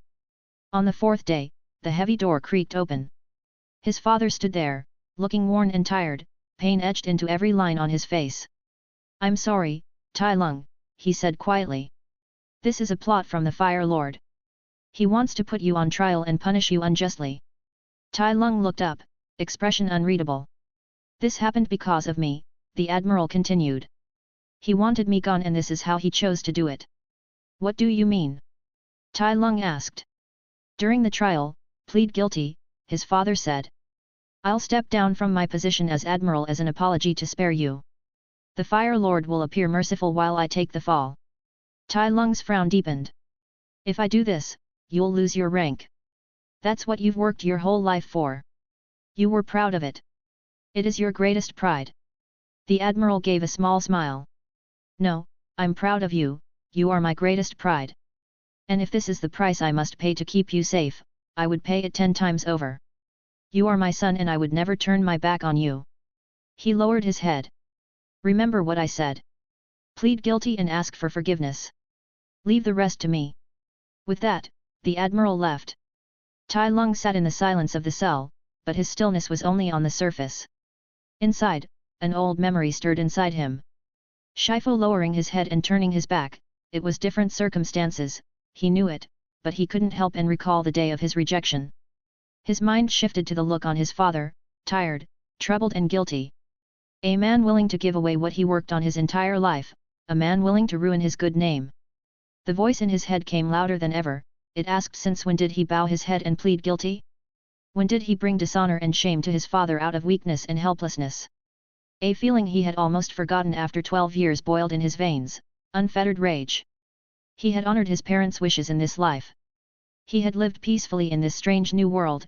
He shackled his pride, focusing on the training and betterment of his technique, offering no challenge, causing no disturbance. He was humble in this life. But where did all of this lead to? Do they think he was a declawed kitten? That they can control him and treat him however they pleased? He was in the right all along. To be proud is not darkness, it shows you better than others. And to be humble is to be submissive and weak. His eyes narrowed, gleaming with restrained fury. If this world wished to treat him like that, then it would learn his name, just as the last one had. And they would never forget it. For he was Tai Lung, the snow leopard and Shifu's most destructive student. Chapter 10, Challenging the Fire Lord. Tai Lung remained seated in the cold cell, unmoving and silent. He had not uttered a word since his father's visit. The stillness around him was not one of defeat, but of patience, of a predator waiting for the right moment. Then came a soft shuffle of feet, followed by the unlocking of the cell door.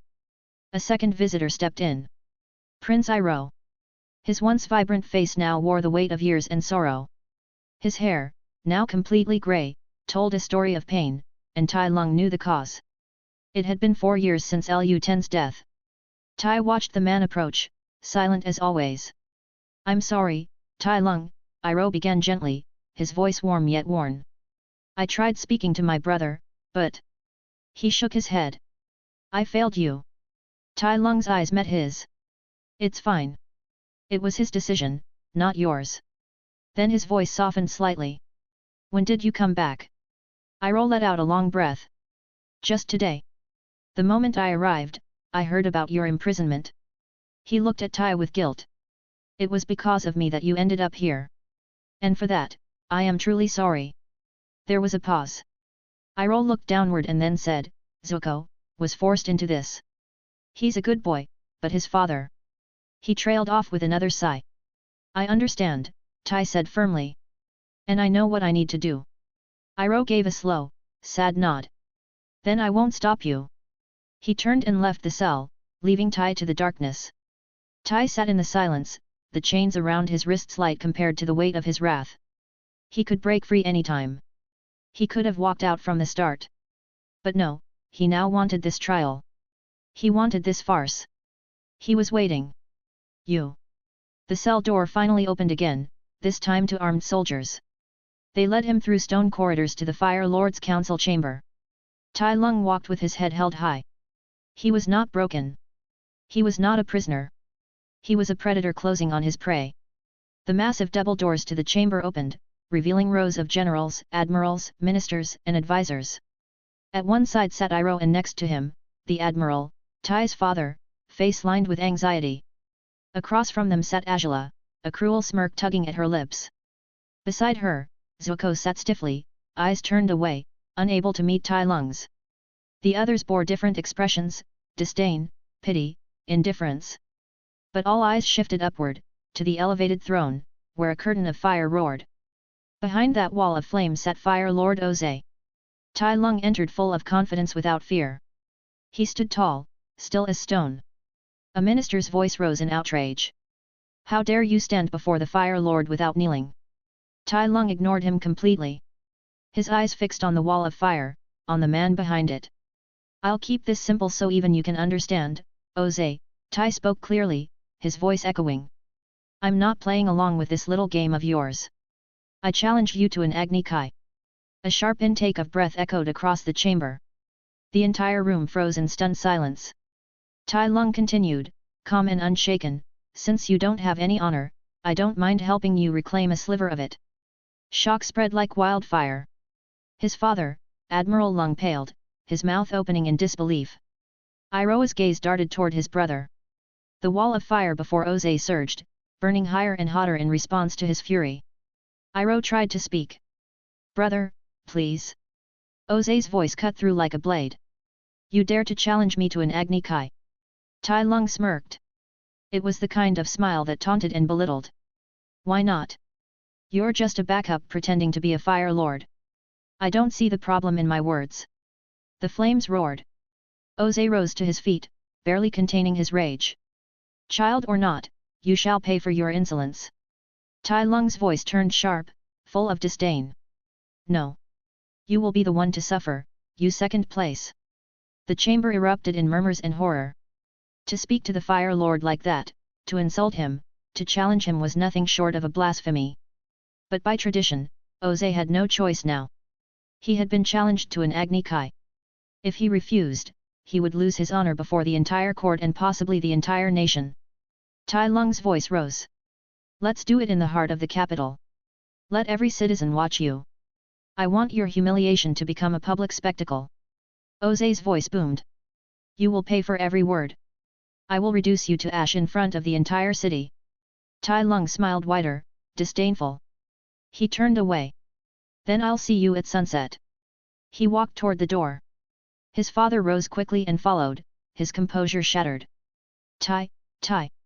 Wait. He couldn't believe it. His son had gone mad. Challenging the Fire Lord? In front of the council? There would be no trial now, only fire and death. Back in the chamber, the others exchanged looks of disbelief. Angela leaned toward Zuko and whispered with twisted amusement, he only had to lower his head. Now, we won't even have ashes left to lower into a grave. Zuko said nothing. His fists clenched at his sides. This was all his fault. His friend was going to die. And he couldn't do a thing to stop it. Iroh sat silently. His frown deepened into something grim. He didn't expect Tai Lung to defy the Fire Lord, let alone insult him and challenge him to an Agni Kai. The boy had burned every bridge, there would be no mercy now, not even if the entire council begged for it. The heavy stone halls echoed with footsteps as Tai Lung strode away from the council chamber. His expression hadn't changed since he left, focused, unreadable. But behind him, the sound of boots quickening told him he wasn't alone. Tai Lung. His father, the admiral, called as he caught up, grabbing him by the arm. What have you done? There's no way the Fire Lord will spare you now. Tai Lung stopped walking.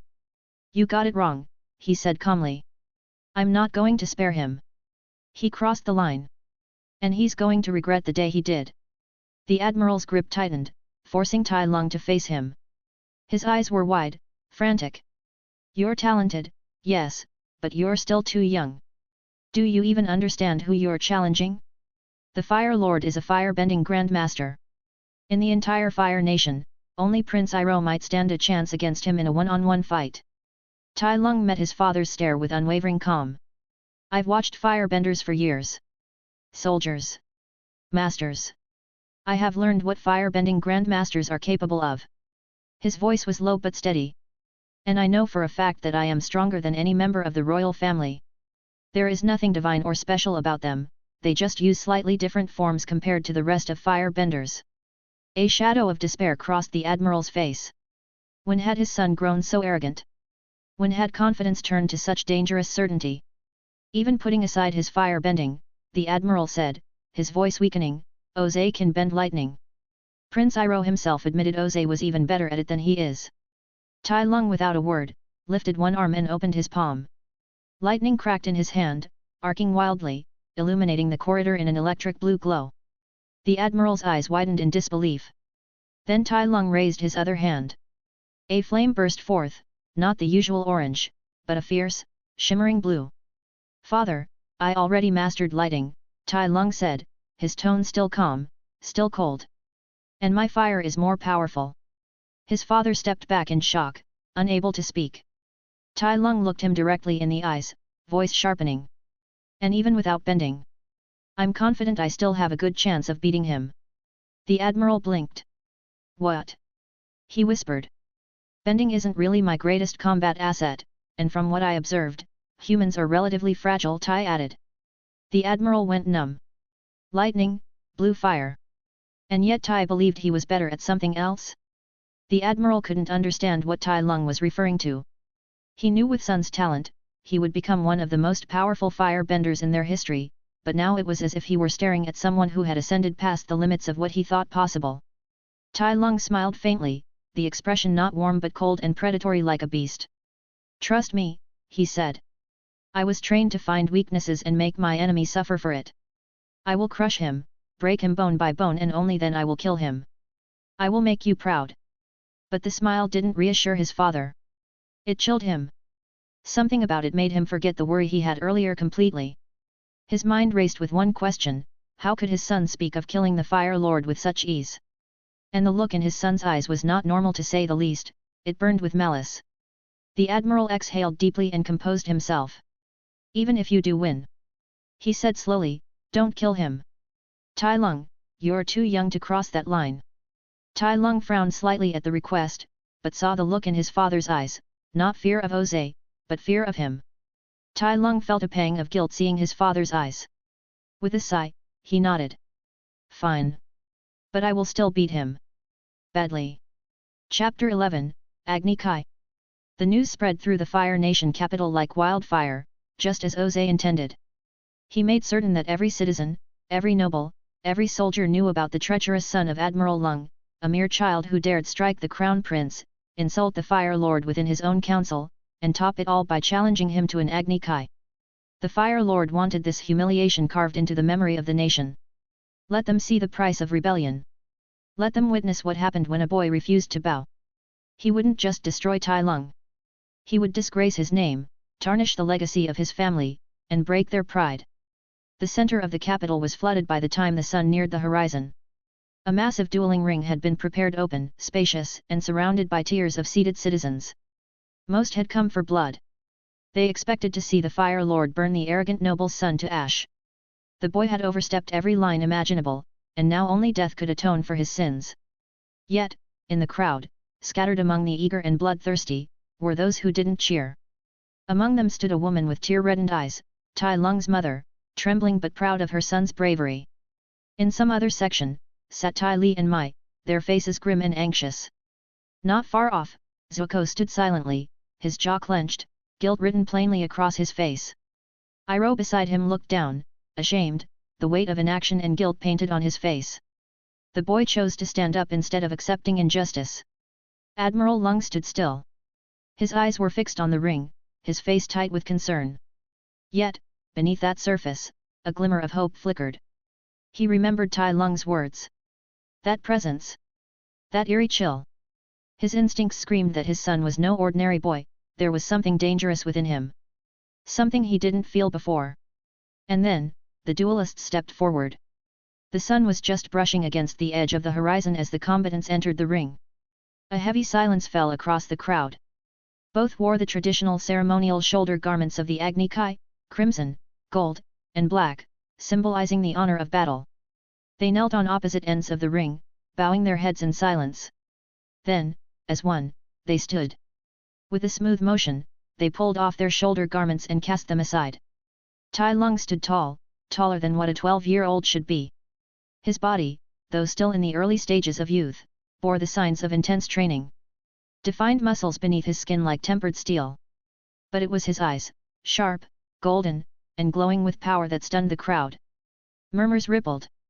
He was impressive. Clearly talented and well-trained. Some even began to pity him. Such a gifted boy. He could have been a war hero, a symbol of pride. Instead, he would die here, beneath the Fire Lord's flame. On the other end, stood Fire Lord Oze. Tall. Broad. Radiating dominance. His every breath carried authority, his gaze burned like molten metal. He was a fire-bending Grand Master, the embodiment of power itself. The very air bowed around him. The difference between the two was staggering. It felt wrong for an Agni Kai to take place between them. It wasn't a duel. It was an execution. But Tai Lung's gaze didn't falter. He didn't even blink. While his size was a disadvantage, Tai Lung's mastery of chi control compensated more than enough. The techniques he honed and carried from his last life gave him speed and strength far beyond what any child or even adult should possess. A discipline that no firebender had ever imagined. He took his stance. And it wasn't a firebending stance. It was his kung fu. The crowd tilted forward, confused. Oze narrowed his eyes and scoffed. What foolishness is this? A mixed stance of earth and water bending. He sneered. Which fool taught you that nonsense? Tai Lung's eyes narrowed dangerously at the words. He had learned this in the Jade Palace. From Master Shifu, the only father he truly knew in that life. And though bitterness still clung to his memories of Shifu, he would allow no insult, not even an ignorant one. You'll know soon enough who the fool is, Tai Lung said coldly. Oze's gaze sharpened. Then, with a roar, he punched forward, a torrent of searing flame erupting toward Tai Lung. Tai Lung moved. Not with panic. Not with effort. With grace. He sidestepped the wave of flame, only a lick of fire brushing past his shoulder. Oze's eyes narrowed. So you're the slippery type, he muttered, then struck again, a wider arc of flame rushing out like a wall. Tai Lung walked, a dance more than a dodge. With each step, he grew closer. Each movement is smooth, refined, and unknowingly to any, a predator approaching his prey. The crowd watched tensely in silence. The boy wasn't just surviving. He was approaching the Fire Lord steadily. As Tai Lung closed the distance between himself and his opponent, the crowd collectively held its breath. Oze's eyes narrowed. The Fire Lord's leg suddenly swept outward in a wide, arcing kick, unleashing a blazing wall of fire. At such close range, escape should have been impossible. But Tai Lung vanished. With a burst of speed so sudden, Tai Lung slid low beneath the fire, his body grazing the ground like smoke. In the same fluid motion, his leg snapped upward, striking Oze's planted foot. The Fire Lord's balance shattered. He staggered, his eyes flaring wide with surprise before hardening with fury. As he fell, Oze slammed a hand to the ground to break his descent, his other leg igniting as it shot toward Tai Lung in a blazing arc. Flame exploded where Tai Lung had been. But he wasn't there. He was above. In that instant, Oze looked up, only to see a foot descending from the sky. Crack! Tai Lung's foot slammed into his face, crushing his head into the stone. The audience gasped. Supporting his weight on one hand, Tai Lung flipped again, rising with grace and power, his second foot dropping like a hammer on the fallen Fire Lord's chest with a thud that echoed across the courtyard. Oze lay beaten, his body pinned. And Tai Lung stood tall. His foot pressed firmly against the Fire Lord's chest. How does the ground feel like? Tai Lung asked, his voice calm and sharp. It's quite suitable for you, don't you think? The crowd was dead silent. They couldn't believe what they were seeing. Oze's eyes shot open, filled with unfiltered rage. Power surged around him, an eruption of fire in all directions. Tai Lung jumped back, flipping cleanly as fire engulfed the ring. Oze rose, his expression twisted in fury. You will pay for this. Tai Lung chuckled. Who's going to make me pay? You? The backup Fire Lord who frames others. Oze roared. With a savage punch, he sent another massive wave of fire forward. Tai Lung sidestepped effortlessly and moved in, faster than before. But Oze was ready this time, his stance firm, his body braced for the counter. Then it happened. Pain. Blow after blow rained down on Oze, his face, ribs, joints, each blow carried strength no child should possess. Tai Lung became a blur, rotating, spinning, his fists, elbows, knees landing in a merciless rhythm. It was like a storm of violence. Oze's body jerked and twisted under the torrent, his body crumbling with each strike. The crowd watched, mouths agape. They had never witnessed an Agni Kai like this. This was not how Agni Kai fought. Agni Kai is a duel of fire, not whatever this is. But more importantly, the child was winning. Dominating, without using even a flicker of flame. Tai Li's eyes lit up. She turned to Mai, gripping her sleeve. These movements, they're the same ones he has been teaching me. Mai only nodded slowly, unable to tear her gaze from the spectacle. Oze stumbled back, dazed, blood at the corner of his mouth. Tai Lung caught him by the beard. The Fire Lord glared at him, hatred burning hotter than his flames. Tai Lung responded with a cool smile, then punched him straight in the face. Oze collapsed. And his beard tore free in Tai Lung's hand. Tai Lung stood over him, holding the severed tuft of regal hair. He looked at it briefly, then, with a flick of his fingers, ignited it in flame. The burning hair crackled as it turned to ash. Oze staggered to his feet, barely. I am the Fire Lord, he snarled, his voice trembling with pride and desperation. And you are just a child. I will not lose to you. I was born with divine right. Tai Lung didn't reply. He stood still, watching the man. Those words, that tone, they echoed in his mind. He remembered Po. He remembered the contempt in his own voice, his own arrogance, when he dismissed the panda as unworthy. When he believed himself to be the dragon warrior, when he wanted to prove himself. Did I look this pathetic then?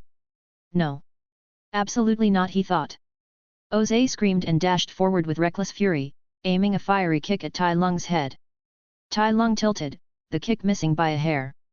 Then snap, a sharp, surgical kick struck Oze's leg, precisely at the nerves and chi pathways. Oze crumpled, falling to his knee. I struck your nerves and chi paths, Tai Lung said, his voice cold.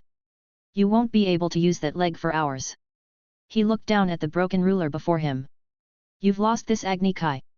Luckily for you. I agreed not to kill you. With that, Tai Lung turned his back. He didn't want to look at Oze anymore. The Fire Lord's act, his words, his pride, they were too familiar. Too close to how he acted in his past life. He had given Oze a beating, stripped him of dignity, and left him in the dirt. That was enough. He didn't want to be reminded of his failure, he dreaded the thought that he was as pathetic as Oze. No, he rejected the thought. Chapter 12, The Outcome. Oze remained on one knee, broken and defeated, but not humbled. Pride roared in his veins like wildfire, drowning out reason and mercy. He stared at the back of the boy who had humiliated him before the entire nation. The boy who walked away as if the duel was already done. It wasn't. With a quick movement and a snarl on his lips, Oze summoned a bolt of lightning. From his kneeling position, he hurled it straight at Tai Lung's unguarded back. The audience gasped in horror. Time seemed to slow. The lightning surged through the air, violent, pure, deadly. Tai Lung turned in a flash. His eyes widened at the sight. He raised his hand and caught the lightning. It struck him dead on, electricity crackling across his form. His feet dragged across the ground as he was pushed back, sparks dancing around his body. He clenched his jaw in pain and fury, his muscles tightening as he redirected the current, channeling the lightning through his chi paths with terrifying control. His eyes locked with Oze's. Without a word, Tai Lung pointed his fingers forward. The same bolt of lightning exploded from his fingertips, twice as fierce. Oze's eyes widened in fear. He raised both arms and blasted fire in defense. The redirected lightning met at midair and exploded in a deafening burst of flame and light. The shockwave hurled Oze backward like a ragdoll, smoke rising from his limbs as he hit the ground hard, groaning in pain. He struggled to rise, shaking, pathetic. Tai Lung's voice echoed across the silent ring. I gave you a chance to walk out of this, he said, each word a blade. Since you don't appreciate it, I'll make sure you remember this day for the rest of your life. He raised his hand again. This time, a pale blue flame danced into existence. The audience murmured in disbelief, blue fire, hotter than any they'd seen. Oze's eyes widened in terror as the flame swelled. Tai Lung pointed his palm forward, and a torrent of blue fire erupted toward the Fire Lord. It surged like a tidal wave, devouring the air with heat. Oze pushed himself up to his knee, gathering every ounce of strength to counter. A massive orange inferno exploded from his hands to meet it. The two flames collided with a roar. Blue and orange struggled for dominance, but the blue fire quickly surged ahead, larger, hotter, superior in every way. It swallowed Oze's flame and kept advancing. Then came the scream. The crowd flinched, some turning their heads as the Fire Lord's cry of pain rang out. The flame washed over him like judgment, scorching him mercilessly. When the fire finally dissipated, Oze lay crumpled on the ground, his arms charred, his breathing ragged. And Tai Lung stood above him, untouched. His voice boomed with power and pride. I am Tai Lung, son of Admiral Lung. This time, I fought and spared you in an Agni Kai. The next time you do something like this. His eyes glinted with malice. I will come to the palace and forcefully change the ruling family. He lowered his hand. You have been warned. Without another glance at the broken Fire Lord, Tai Lung turned and walked away. Soldiers and healers rushed to Oze's side, but not a single person moved to stop Tai Lung. Not a whisper of protest escaped the crowd. Every eye followed him as he strode from the ring, his back straight, his presence towering despite his small frame. A 12-year-old boy had brought the Fire Lord to his knees, a Grand Master, without bending fire. They had seen him redirect lightning, wield blue flame, and mark the nation's ruler with his flames. And as his final words echoed in their minds, one truth settled in every heart, Tai Lung had not even reached his prime, far from it. And still, he showed today that he was among the strongest if not the strongest firebender. The moment Tai Lung stepped away from the ring, the stunned crowd recovered and began murmuring behind him. He spotted two familiar figures rushing after him, his parents. Admiral Lung and his wife hurried toward him. Relief filled their eyes, but pride burned even brighter.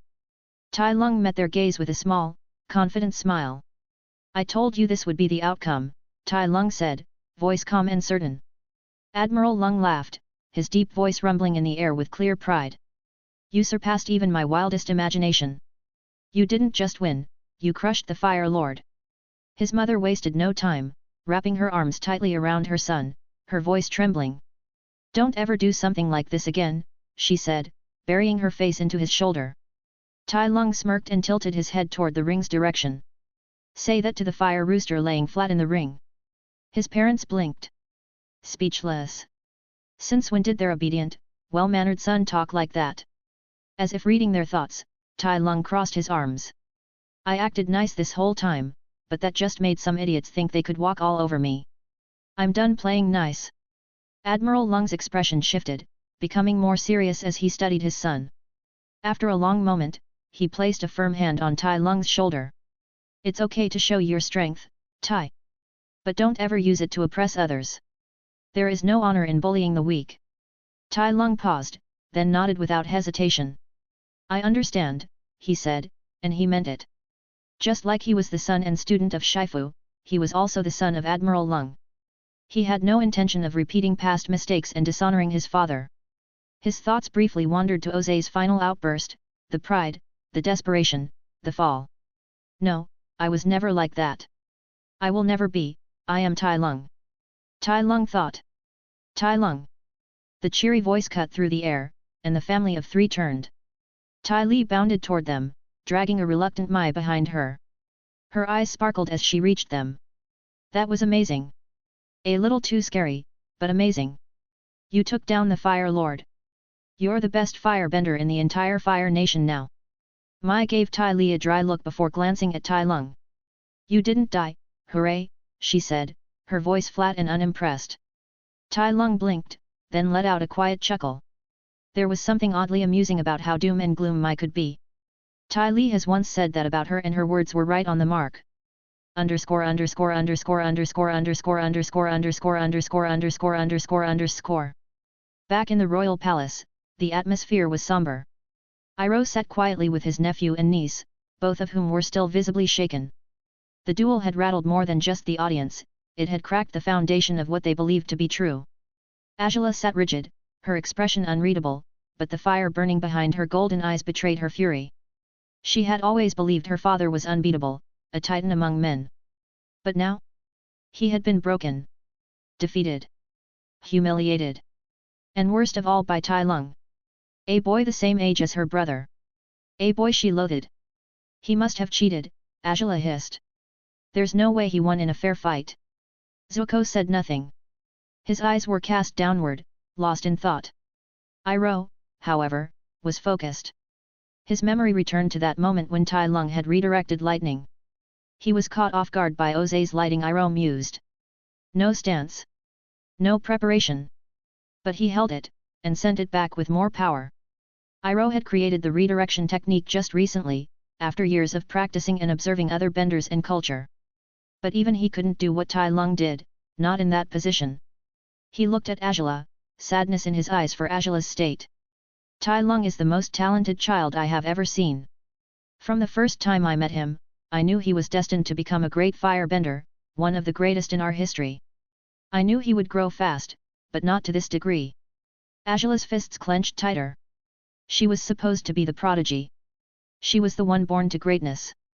Her thoughts churned, refusing to accept defeat. Her mind clung to the image of Tai Lung's blue flames, the lightning he redirected. If he could do it, so could she. She'd master it. Surpass it. She would show everyone who the strongest bender truly was. Underscore underscore underscore underscore underscore underscore underscore underscore underscore underscore underscore. The Agni Kai had ended, but its aftermath roared louder than any flame ever could. In the days that followed, the Fire Nation found itself shaken to its very core by a single duel that had shattered the once unshakable image of its ruling family. The royal court, once revered as the pinnacle of firebending might and imperial prestige, now stood humiliated before the eyes of its own people. And at the center of that humiliation was Fire Lord Ozay. The whispers started quietly but spread like wildfire through the capital. He called him the backup lord. The words Tai Lung had spoken before delivering the most decisive defeat of Ozay's reign. A mocking title delivered with certainty, followed by a display of skill and power that made even seasoned benders feel like rookies. Now, for the first time, people were questioning everything. Was Oze ever the rightful choice to be Fire Lord?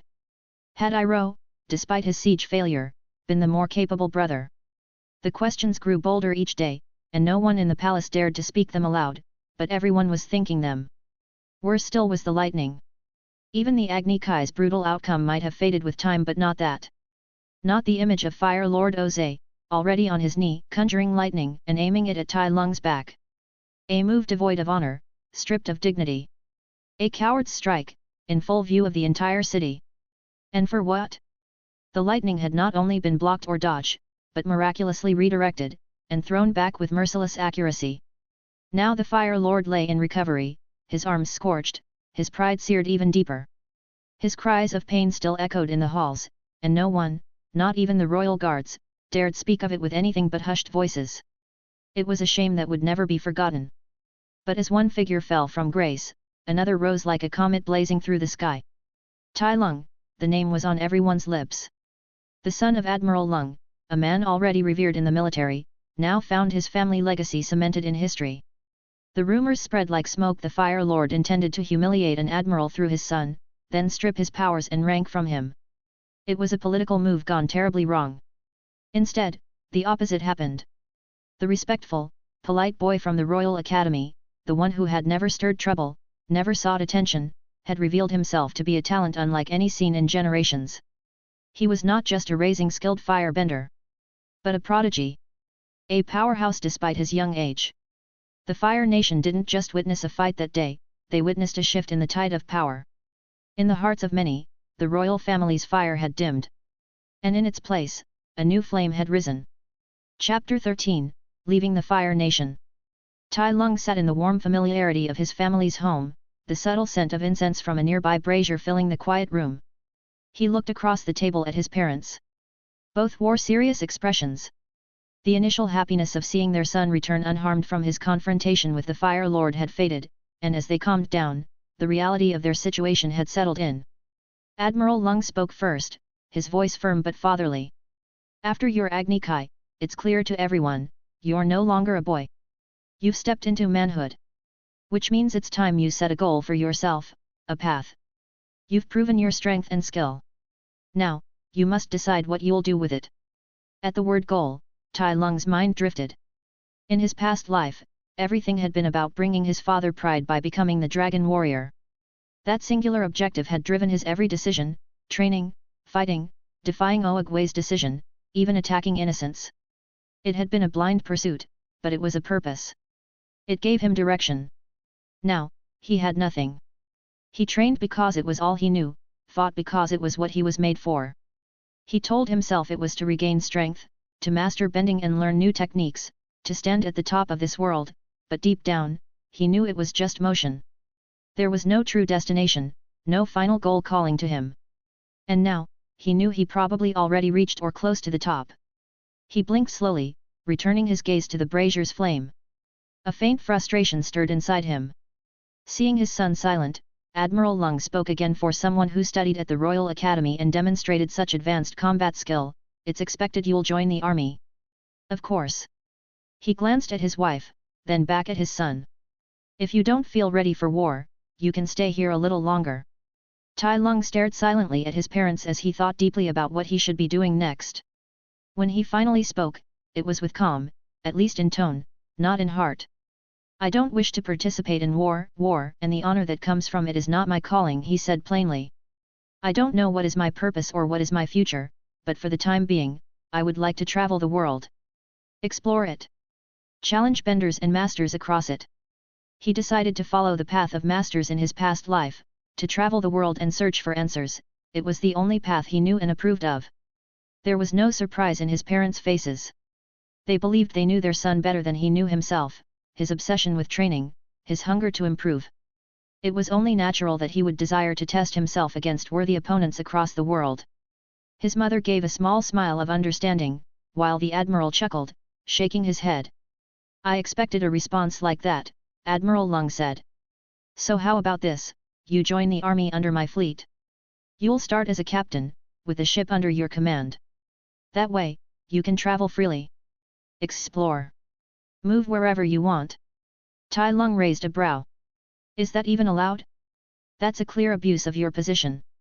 The admiral smirked knowingly. All the children of nobles start as lieutenants or captains. And no one of them have 1/10 of your skill, let alone your accomplishment of defeating the Fire Lord. His tone grew sharper, tempered with pride. You earned more than any title I could give. Tai Lung gave a light nod of acknowledgement. He didn't care for ranks, but he understood their function in the world. The admiral continued, his voice growing heavier with responsibility. Of course, you'll still need to participate in skirmishes and large-scale battles near you. It would be a great dishonor to ignore the war effort entirely. He looked at his son seriously. Our nation, it's not kind to power without duty. And most importantly, I don't want to hear that you are abusing your power in oppressing others. Tai Lung nodded again, this time more slowly. He didn't like the thought of war, of fighting for reasons beyond personal growth, but he understood. In the Fire Nation, power and obligation were inseparable. All capable combatants served. To refuse was to dishonor not only oneself, but one's lineage. As for oppressing others, he doesn't wish to repeat the past, to harm innocents and the helpless like he did in the Valley of the Peace. A small, bittersweet smile appeared on Admiral Lung's face. You'll have a ship waiting for you in 3 days. After Tai Lung left the room, Tai Lung's mother, who remained silent the whole time, finally spoke to her husband, concern etching her voice. Isn't that too fast? Admiral Lung let out a soft sigh. The faster the better. Tai's performance may have deterred most, but some fools will still try to test him. That day, I saw a side of Tai I have never known, a side full of pride, brutality, and malice. I have no doubt that Tai intended to execute Oze publicly, and my request is the only thing that stopped him. That malevolent side could come out at any moment if he is antagonized again. I don't want to see my son bearing the blood of our own people on his hands. I hope as he grows up, he will learn how to restrain himself. It wasn't just concern for Tai Lung's safety. The admiral had seen enough to know that if anyone did try to provoke his son, they wouldn't survive the outcome. Not when even the Fire Lord had been crushed under Tai Lung's flame. In his eyes, it wasn't Tai Lung who needed protecting from the Fire Lord's supporters. It was the Fire Lord's supporters that needed protection from him. In truth, the admiral didn't mind his son killing enemies, it was part of the process of becoming a great man, but killing their own people for internal conflict, something the admiral didn't approve of. Underscore.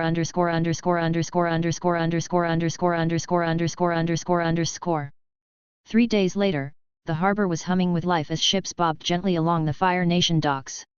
Standing at the edge of the stone pier, Tai Lung stared silently at the ship before him, a sleek vessel marked with the Fire Nation flags, befitting a captain under Admiral Lung's fleet. True to his word, his father had prepared everything, a ship, a capable crew, and a future set adrift on open seas. Behind him stood his parents. His father's posture was steady as ever, arms folded behind his back.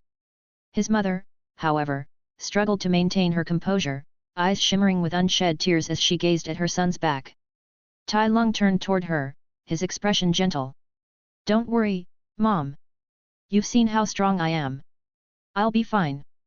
A soft sob escaped her lips as she stepped forward. I know, she whispered, wiping at her eyes. I'm just sad to see you go.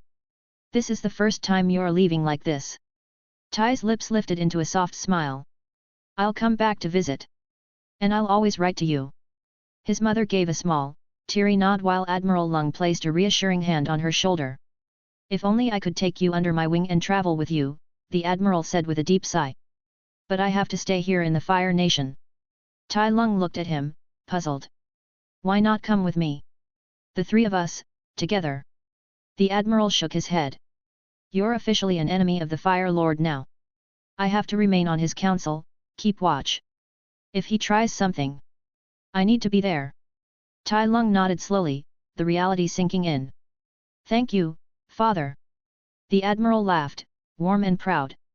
It's a father's duty to stand by his children, to help them chase their dreams and fulfill their destiny. Besides, he went after you because of me.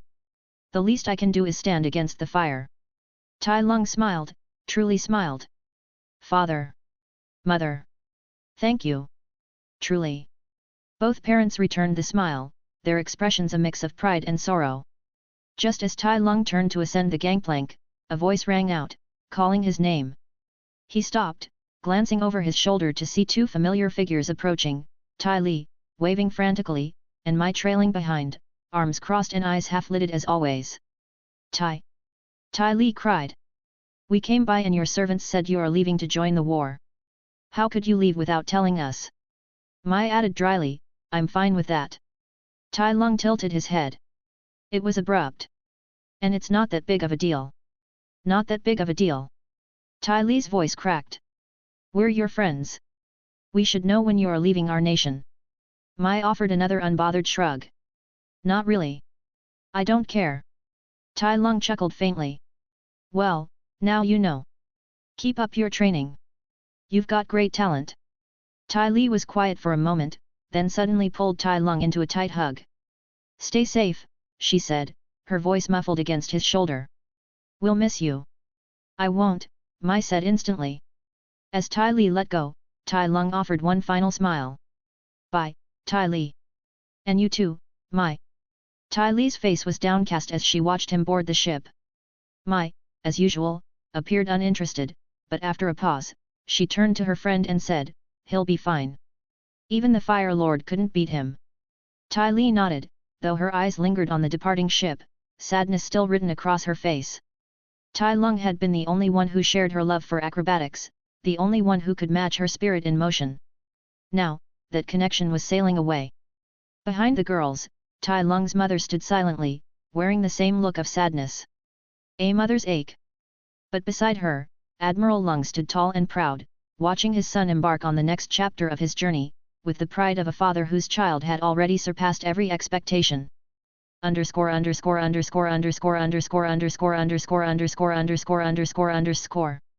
The waves lapped steadily against the hull as the ship cut through the water, leaving the Fire Nation behind in its wake. Tai Lung stood at the bow, arms folded, watching the coastline slowly shrink into the horizon. It was a strange feeling, he didn't belong there, but now that he is leaving and for the first time he felt some lingering emotion toward that land. He breathed in the salty air and turned around to observe the ship and its crew. Some sailors were cleaning, others chatting, and some shouting commands across the deck. Among them stood a middle-aged man with weathered skin, sharp eyes, and a solid build, an unmistakable air of experience about him. The man approached Tai Lung with a confident stride and offered a respectful nod. Captain Tai Lung, the man said, voice steady. I'm Vice Captain Han. Admiral Lung assigned me as your second-in-command and advisor. I'll be at your side on this journey. Tai Lung returned the nod. Thank you for coming with me. Han let out a hearty chuckle. I'm honored to follow the Admiral's orders. Besides, from everything I've heard and seen a few days ago, you're meant for greatness. He gave a sideways grin before adding, and, truthfully, I wouldn't mind a little break from war myself. Tai Lung allowed himself a small smile. There was something grounding about Han's presence, a steady flame that didn't seek to overwhelm or test him, just to guide. So, Captain, Han said as he folded his arms and looked out toward the open sea, where do we go now? Any destination in mind? Tai Lung shook his head slowly. I don't know much about the world outside the Fire Nation, he admitted. I'll follow your lead. Han smirked, a glint of mischief and pride in his eyes. The Admiral already told me plenty about you. Trust me, Captain, you won't regret following my lead. The wind caught the sails, and the ship surged forward with purpose. For the first time in his life, Tai Lung wasn't moving toward a certain goal or an expectation, he was moving into the unknown, seeking to find his goal and purpose in this world. Chapter 14, Yanhai Coastal Village. The first landfall after departing the Fire Nation was quiet. Tai Lung stood at the edge of the deck, arms folded as the ship slowly glided into a modest harbor. Before him stretched Yanhai Coastal Village, a humble coastal settlement nestled against the cliffs of the Earth Kingdom's shore. The green earth rolled behind the buildings, simple structures made of wood and clay, weathered by time and hardship. Vice Captain Han stepped beside him, hands behind his back. Yanhai Coastal Village, he said. One of the first Earth Kingdom villages placed under Fire Nation control, about 100 years ago. We'll be staying here for a day to rest and resupply before setting sail to the east. Tai Lung nodded silently, his gaze scanning the settlement. There was no smoke, no noise. Just a heavy stillness in the air, like a village holding its breath. "I'll go explore the place," Tai Lung said. Han gave a brief nod and turned, barking a few orders at the crew to begin the resupply effort. With that arranged, he followed Tai Lung down the gangplank and onto the dock, the two walking side by side into the heart of the village. The moment they stepped into the streets, eyes turned to them. The villagers looked with a mix of wariness, fear, and bitterness. Their faces were tired, clothes worn thin. Children hid behind doorways, old men lowered their gaze. The air was thick with silent accusations and unspoken resentment. Tai Lung's golden eyes drifted over them. For a village supposedly benefiting from open Fire Nation trade, it looked hollow, stripped bare. He turned to Han. "What is the treatment of the villages under our control?" Tai Lung asked. "How far are we from the baseline we set for ourselves at the academy?" Han sighed, the humor gone from his tone. "Some villages are doing well," he admitted. "But most are like this. Controlled, suppressed. The soldiers run them, and most see these people as lesser. It's common." Tai Lung frowned. "And what do you think?" Han shrugged, unbothered. "Honestly? I wouldn't harm them. But I wouldn't help them either. I don't care much about them." Tai Lung's eyes turned back to the villagers. He remembered the village in the Valley of Peace from his past life, places he once terrorized after he was denied the Dragon Scroll, when he was betrayed by his father. Though he'd never killed anyone, the fear he'd caused, the destruction he wrought upon the villagers, the way he turned back on the teachings of the Jade Palace, had been enough to earn his chains. And yet here, the same cruelty, or worse, was being enacted by soldiers who called themselves honorable, and no one was punishing them. His feet moved through the dust, thoughts spiraling, when he turned a corner and stopped. A child stood ahead, drawing aimlessly into the dirt with a stick, completely absorbed in his own world. Tai Lung was about to walk around him when, from a nearby hut, a woman bolted forward. In a single motion, she scooped up the child and dropped to her knees, trembling. "Sir!" she cried out, voice cracking. "He is but a child. He didn't see you coming." Tai Lung blinked, stunned. Her fear was absolute, and it was directed at him. It was excessive, terribly so. He looked at her, at the shaking bundle she cradled, and a pit opened in his stomach. Something was deeply wrong here. "It's fine," Tai Lung said, his voice level. He stepped around the woman and kept walking, Han silently following behind. A few steps later, Han tilted his head toward him. "Didn't you find her reaction a little strange?" Tai Lung didn't turn. "Your words, and the villagers' eyes, are enough of a telltale." Han studied him for a moment.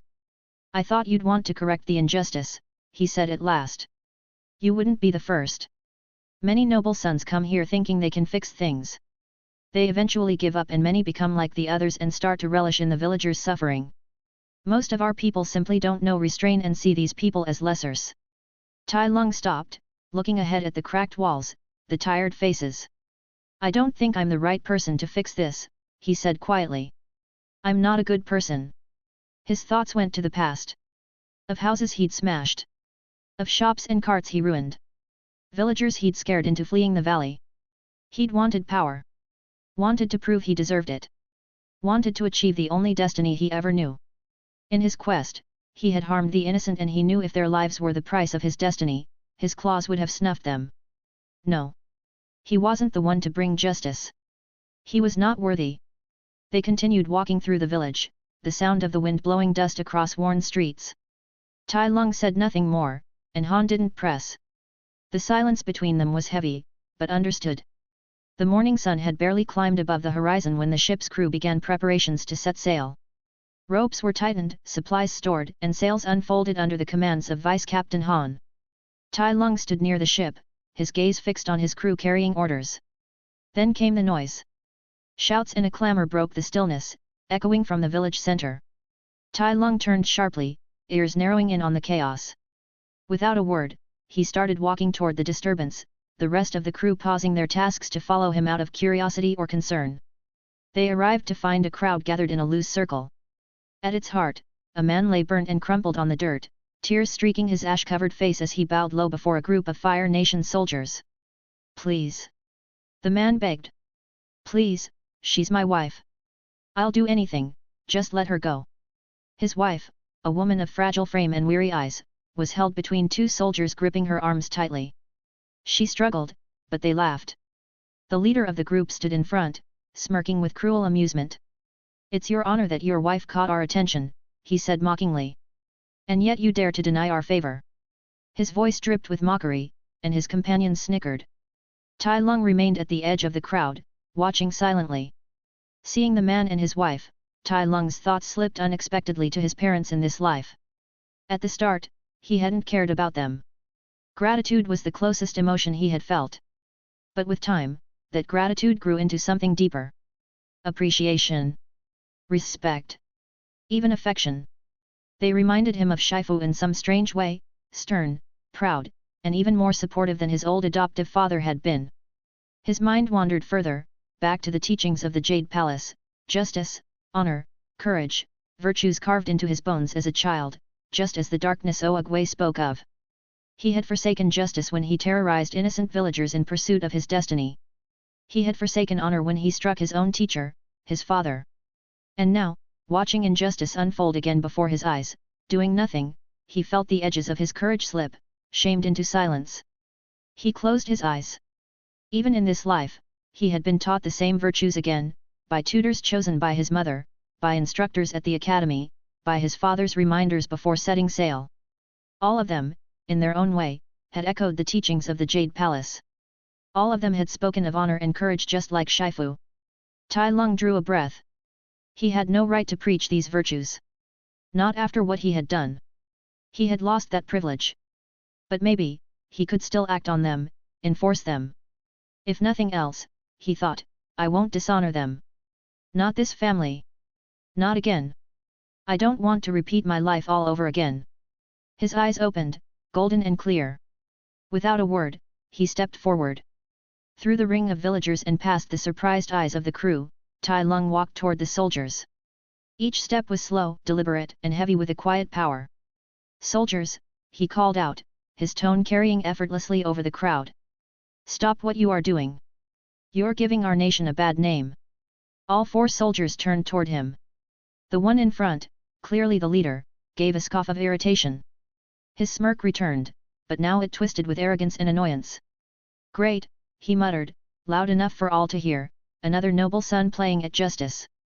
Tai Lung's expression didn't change. His eyes were steady, voice controlled. "You are dishonoring yourself and the Fire Nation by your actions." The leader's smirk widened into something crueler. "That's big talk," he said. "We're just having a little fun with some lowly villagers. What's it to you?" Tai Lung didn't respond. His eyes narrowed slightly, and he stepped forward, closing the distance between them. The leader raised an eyebrow. "You want to fight, boy?" In the blink of an eye, Tai Lung surged forward. A flash of motion, a flurry of brutal fists. The leader didn't even have time to brace. Tai Lung's strikes landed with pinpoint force, each one driving into muscle, joint, and nerves. Within seconds, the soldier was crumpled on the ground, groaning and barely conscious. The remaining three soldiers jumped up, hands going to their weapons. Before they could draw, Tai Lung raised his voice. "I am Captain Tai Lung," he said, his voice loud enough for all to hear. "Son of Admiral Lung." The soldiers froze. Murmurs swept through the crowd. The soldiers' eyes darted between Tai Lung and their fallen leader, hesitation written across their faces. Tai Lung continued, his tone as sharp as a commander's. "This soldier has broken the laws of our nation. He assaulted a villager, and he made clear his intention to violate a woman. That is treason against our honor and our code." He turned his gaze down at the fallen man.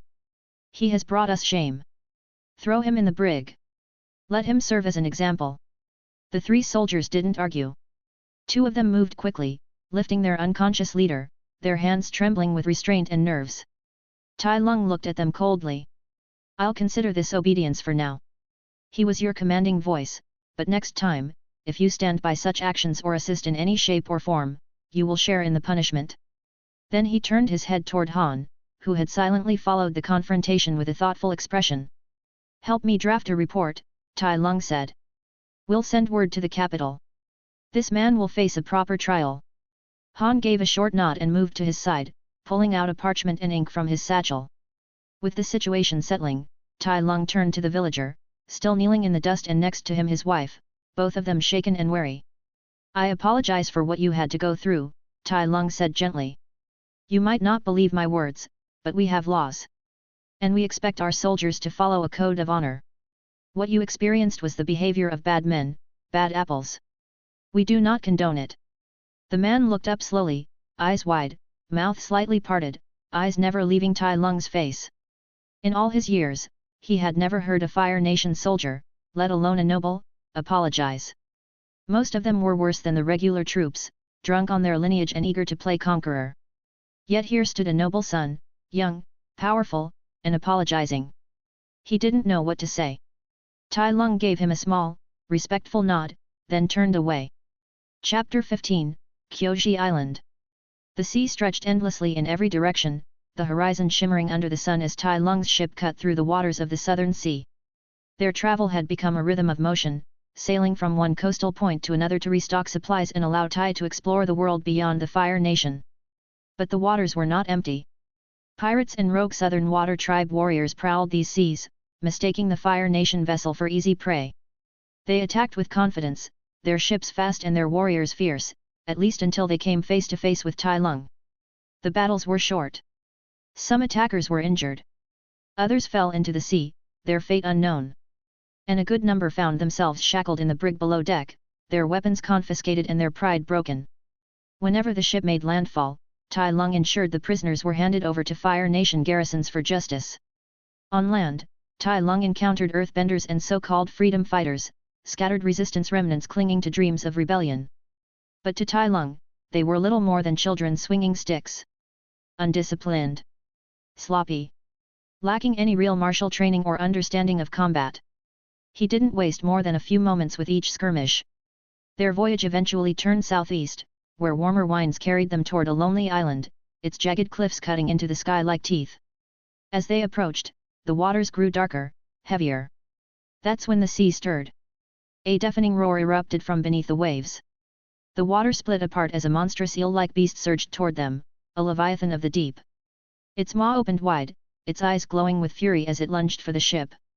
The soldiers shouted, scrambling across the deck, but Tai Lung stepped forward. With one motion, he unleashed a brilliant torrent of blue flame, so hot and immense it lit up the sky like a second sun.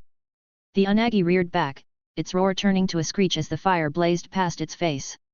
It dove beneath the waves and vanished without a trace. The ship rocked gently in the monster's wake, and the stunned silence of the crew was quickly replaced by wild cheers. "Long live the captain!" they roared. "Captain Tai Lung!" They made landfall soon after, anchoring near a quiet cove. The island was lush, the trees thick and the air humid.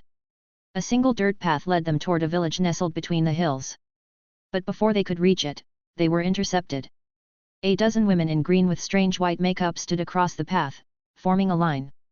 They were dressed in light armor, wielding steel fans and round shields, their stances confident and measured. Tai Lung took a step forward, raising a hand in greeting. "I am," he began.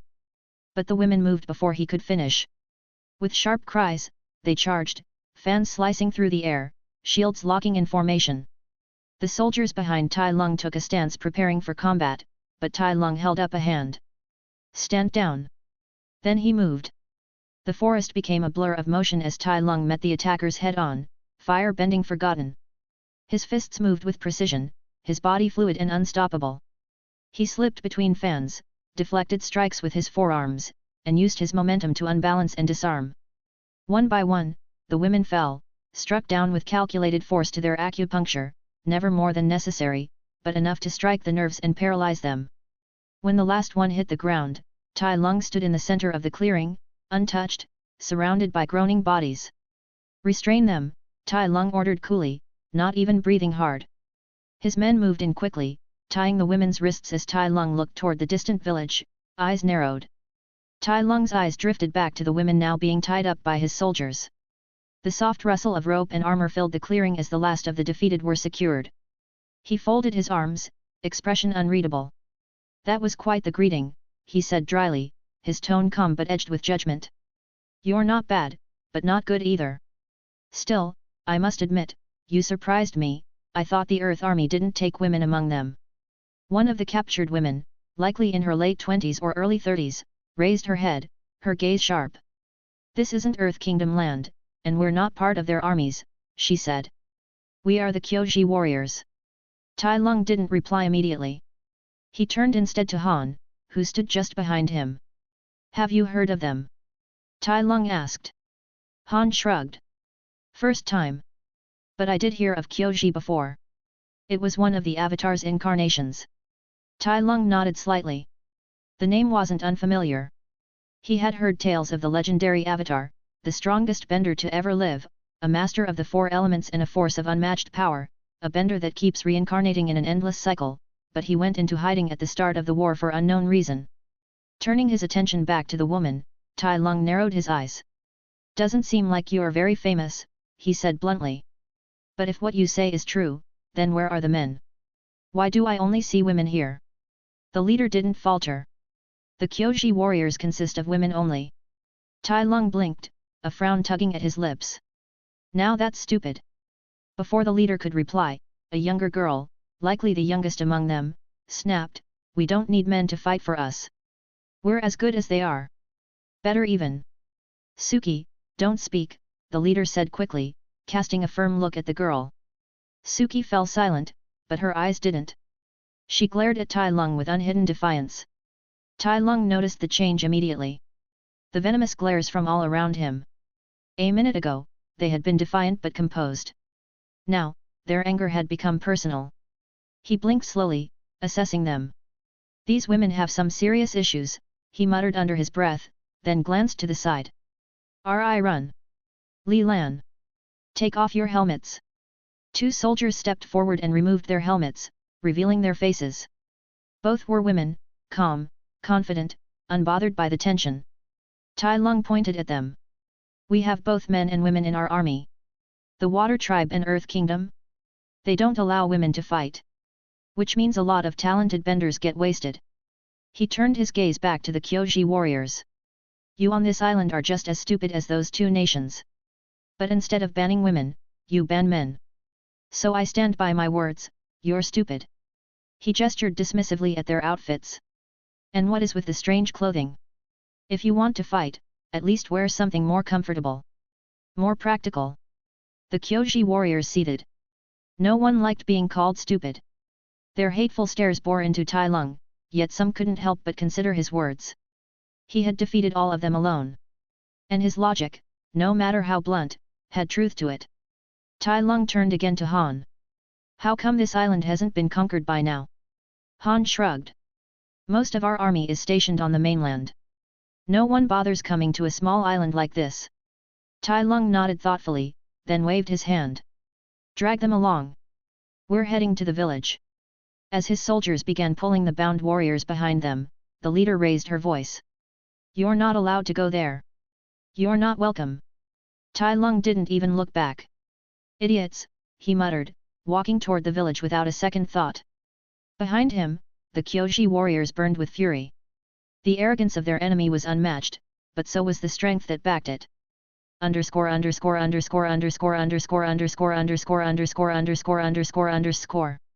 As the Fire Nation soldiers marched into the village, a heavy silence blanketed the air. The villagers, catching sight of the red and black uniforms, immediately scattered. Doors slammed shut, shutters were drawn, and not a soul dared step into the streets. Only one man remained. A middle-aged man with graying hair and trembling hands slowly walked forward. His eyes were wide with fear, flicking between the firebenders and the bound Kyoji warriors being dragged behind them. When he recognized the defeated warriors, he paled even further, dread washing over his features. Tai Lung stepped forward, his tone calm but cold. "Are you the leader of this village?" The man swallowed hard. I. Yes. I am the chief," he stammered, then quickly added, "We are not part of the Earth Kingdom. We have stayed out of the war this whole time, and we don't want to start now." Tai Lung's eyes narrowed. "The moment you attacked us, you became part of it," he said flatly. "And frankly, no one would believe you when you say you're not part of the Earth Kingdom." He took a step closer. "So let's get straight to the point. I am Captain Tai Lung of the Fire Nation Navy. I offer you the choice to surrender unconditionally to us and become a vassal of the Fire Nation." The chief's face twisted in shock. Behind him, the Kyoji warriors stirred, trying to resist despite their bindings. Several of them screamed, "Don't listen to them, chief. We are the proud Kyoji Island. Do not bow to them."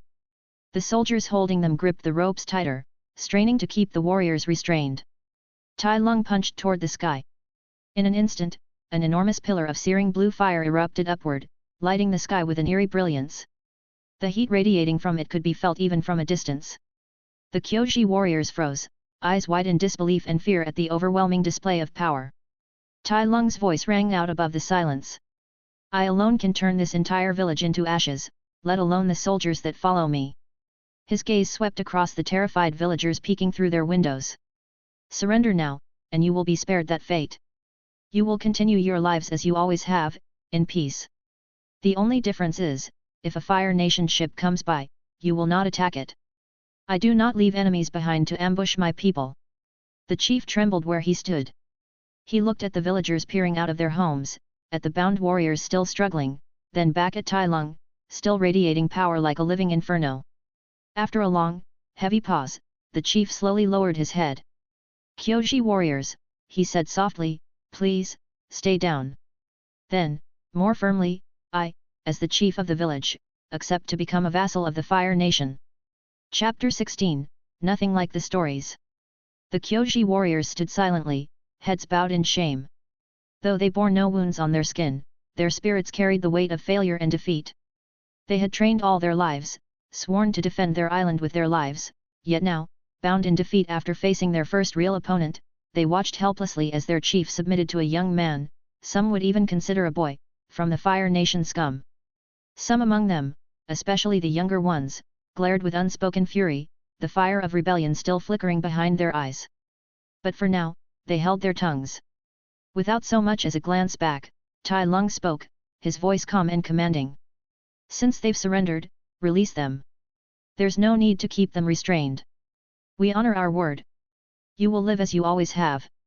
But make no mistake, if you choose to pick a fight again, we won't be merciful." The soldiers obeyed at once, loosening the ropes and stepping back. The girls didn't thank him, they simply stood, rubbing at their wrists, their pride as wounded as ever. The chief, standing awkwardly nearby, gave them a pleading look, silently urging them to comply for the good of the village. They all saw it. The unspoken desperation in his eyes made their fists clench tighter. Tai Lung took a few steps forward and added, "We came here to rest and resupply. Nothing more. We need food." The chief's face drained of color immediately. He raised his hands in a gesture of desperation. "Have mercy, please. We are just a small village." Tai Lung interrupted with a wave of his hand. "No need to be wary. We will pay you a fair price." Still, the chief hesitated, clearly distraught by these words. Before he could find a response, a sharp voice cut through the air. "I knew it," Suki said, stepping forward. "Your people are here to destroy our village." Tai Lung turned to her, genuinely confused. "Can't you understand human language? I said buy food. Buy. Not steal. Not burn." Suki's eyes burned with emotion. "The village barely has food because of the famine," she snapped. "And now you want to buy what little we have left? What is there to understand?" Tai Lung went quiet. His golden eyes studied her for a moment, then shifted to the chief. "Is this true?" The chief gave a weak nod. "We're barely able to feed the villagers as it is." Tai Lung let out a long breath and turned his back to them. "Then there's nothing more to say." Without another word, he walked away. Behind him, the Fire Nation soldiers followed, leaving behind a stunned group of villagers and warriors who had expected fire and fury for the request denial, yet witnessed restraint and clear code of honor. At the edge of the village, Han looked at Tai Lung with a frown. "You do realize we still need to resupply, right? We're nearly out of food on the ship." Tai Lung nodded. "We'll fish from the sea." Han raised an eyebrow. "You mean the same sea that welcomed us with an oversized fish? You want to hunt that?" "Not necessarily," Tai Lung replied with a faint smirk. "Anything will do. We just need enough to last until the next port." Han gave a thoughtful nod. "It's your call, Captain. But, usually we just take what we need from villages, if we have to." Tai Lung didn't slow down. "It's dishonorable to steal.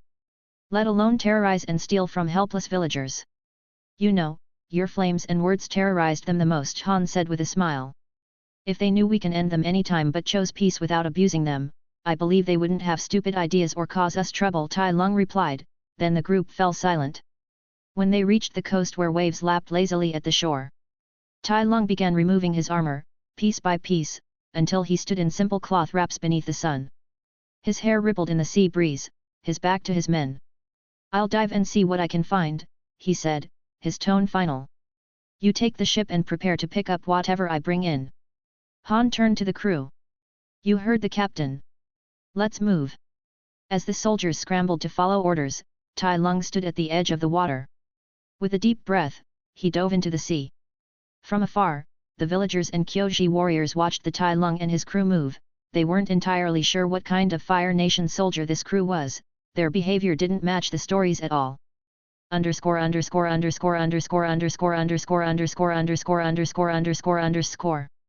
Hours passed after Tai Lung's departure into the sea.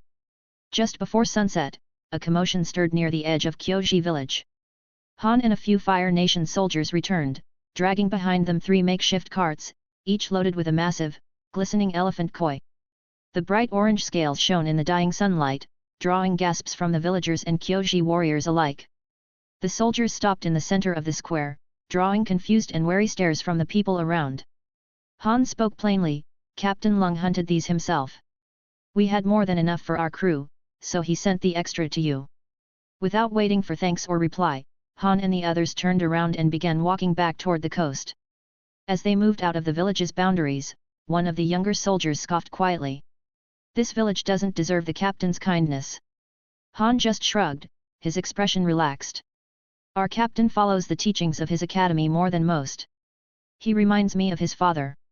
Admiral Lung is also a man of honor and fairness. Back in the village square, the mood shifted.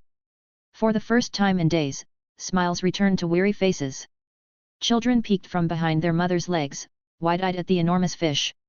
Adults, once stoic and guarded, showed tentative joy. I can't believe this is happening, the village chief muttered in disbelief. The Fire Nation is helping us. One of the younger Kyoji warriors voiced the thoughts on many minds. I thought they were evil conquerors, that all they knew was terrorizing and killing. The Kyoji leader crossed her arms and frowned. I fear they are plotting something. Another warrior scoffed. Plotting what? That young leader of theirs took all of us down, and without even bending. And did you see his fire? Blue. That wasn't normal fire bending. There's no way we could fight that. Her comment was met with silent, solemn agreement. The captain of the Fire Nation soldiers wasn't just a soldier in their eyes, he was a monster. At dawn the next morning, the Kyoji warriors gathered quietly and departed the village, heading for the coast. The Fire Nation ship was still docked nearby.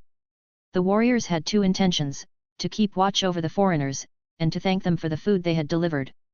As they approached, one of the girls spotted movement near the jagged rocks that lined the shoreline. There, she whispered, pointing. The girls crept closer and their eyes widened. It was him, the person who had bested them all the day before. Tai Lung stood shirtless in the pale light of morning, his breath slow and focused. With no fire, no bending, he drove his fists and legs into the rugged stone, shattering the edges with every strike. The warriors stood in awe. The sheer force he was using, the power behind each motion. It was brutal. It was scary. And it made yesterday's defeat all the more haunting.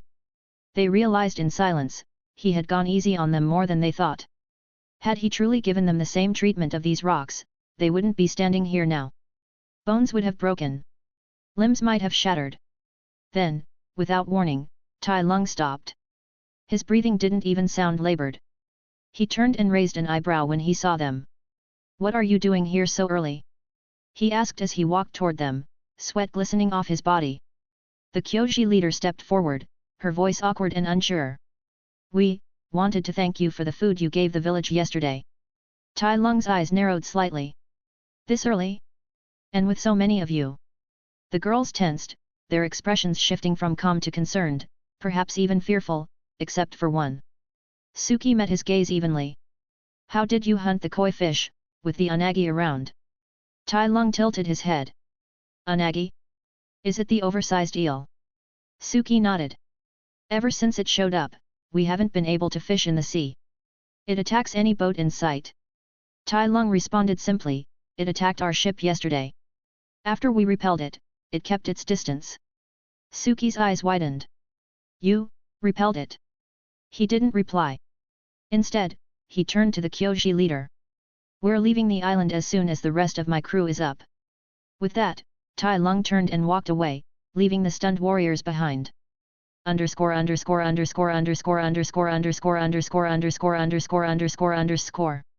Not long after their early morning encounter with Tai Lung, the Kyoji warriors remained at the coast, quietly observing the Fire Nation ship. There was sudden movement, soldiers running about in swift, coordinated lines, preparing the vessel for departure. The sails unfurled, the anchors pulled up, and the ship began to drift away from Kyoji Island, slowly vanishing over the sea's horizon. The girls stood in silence, their expressions conflicted. They had grown up on stories, tales etched into their minds, stories of Fire Nation brutality, of villages razed to ash, of children taken from their homes, of entire bloodlines wiped out in the name of conquest.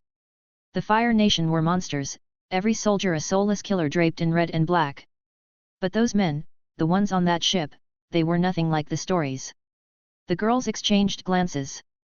They attacked them first, unprovoked, and yet none of them were hurt. No burns. No lives lost. Instead of retaliation, they had shown restraint. Instead of demanding supplies, they had offered to buy them. And when the village couldn't provide, they simply walked away. And then, they brought back food. Suki thought to herself, they gave us food, for nothing in return. She wasn't alone in her conflicted thoughts. The girls watched as the ship grew smaller in the distance. Just as it reached the edge of the bay, the water beneath it rippled violently. The surface of the ocean surged, and with a thunderous roar, the Unagi emerged, towering above the waves, its serpentine body coiling with fury. It roared at the Fire Nation vessel, ready to strike. The Kyoji warriors' eyes widened in collective horror.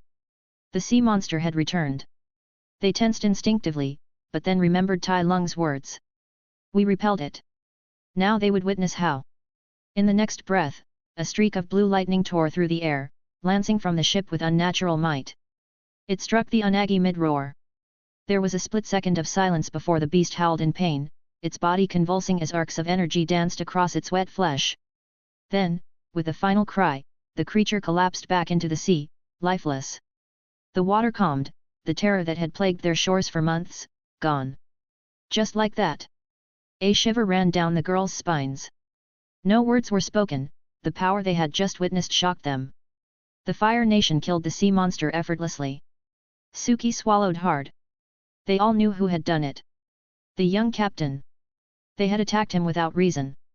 Had he been like the fire soldiers in stories, if even a fragment of those tales had been true, their entire village would be ash. Chapter 17, The Cabbage Messenger.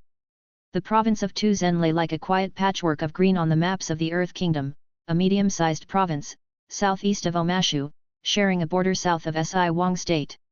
It was a place noted for its forests and broad agricultural plains that fed thousands. To those who prized drama and war, Tuzen might have seemed almost insultingly ordinary. To those who loved soil and seed, it was everything. Tai Lung and his crew arrived by a narrow river that curled east of Kyoji Island in the south, a waterway that ran its slow course between Gaoling and Zhou. Their ship slid into the province like a careful animal into a clearing, and when it docked, Tai Lung stepped ashore at the head of his small party with Vice Captain Han at his shoulder. The city of Tuzen was a relatively small Earth Kingdom city. Since it was conquered 90 years ago, Han said as they walked, there has been no real rebellion, no attempt to resist the Fire Nation. The people here are farmers. Many have never raised a weapon in their lives.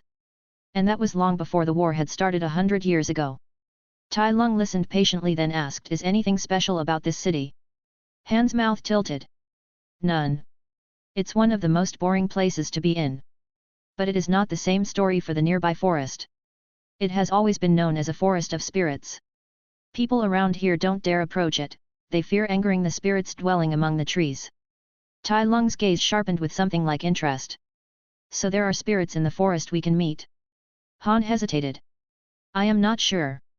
As far as I am aware, our army marched through the forest decades ago and we encountered no wrath or spirits. He paused, then added in a lower tone, half admonition, half jest, but not long ago we heard news that some of our soldiers were attacked by spirits and stripped of everything except their underwear. You think it is the work of spirits or bandits? Tai Lung asked. Han gave an approving smile. Bandits? I do believe spirits could get angry and vengeful, but the state of our soldiers matched the work of bandits more. Their conversation cut short with a sound that could have been the wail of some small, affronted beast, a man's voice shrieking, "My cabbages!" Both Tai Lung and Han stared toward the commotion.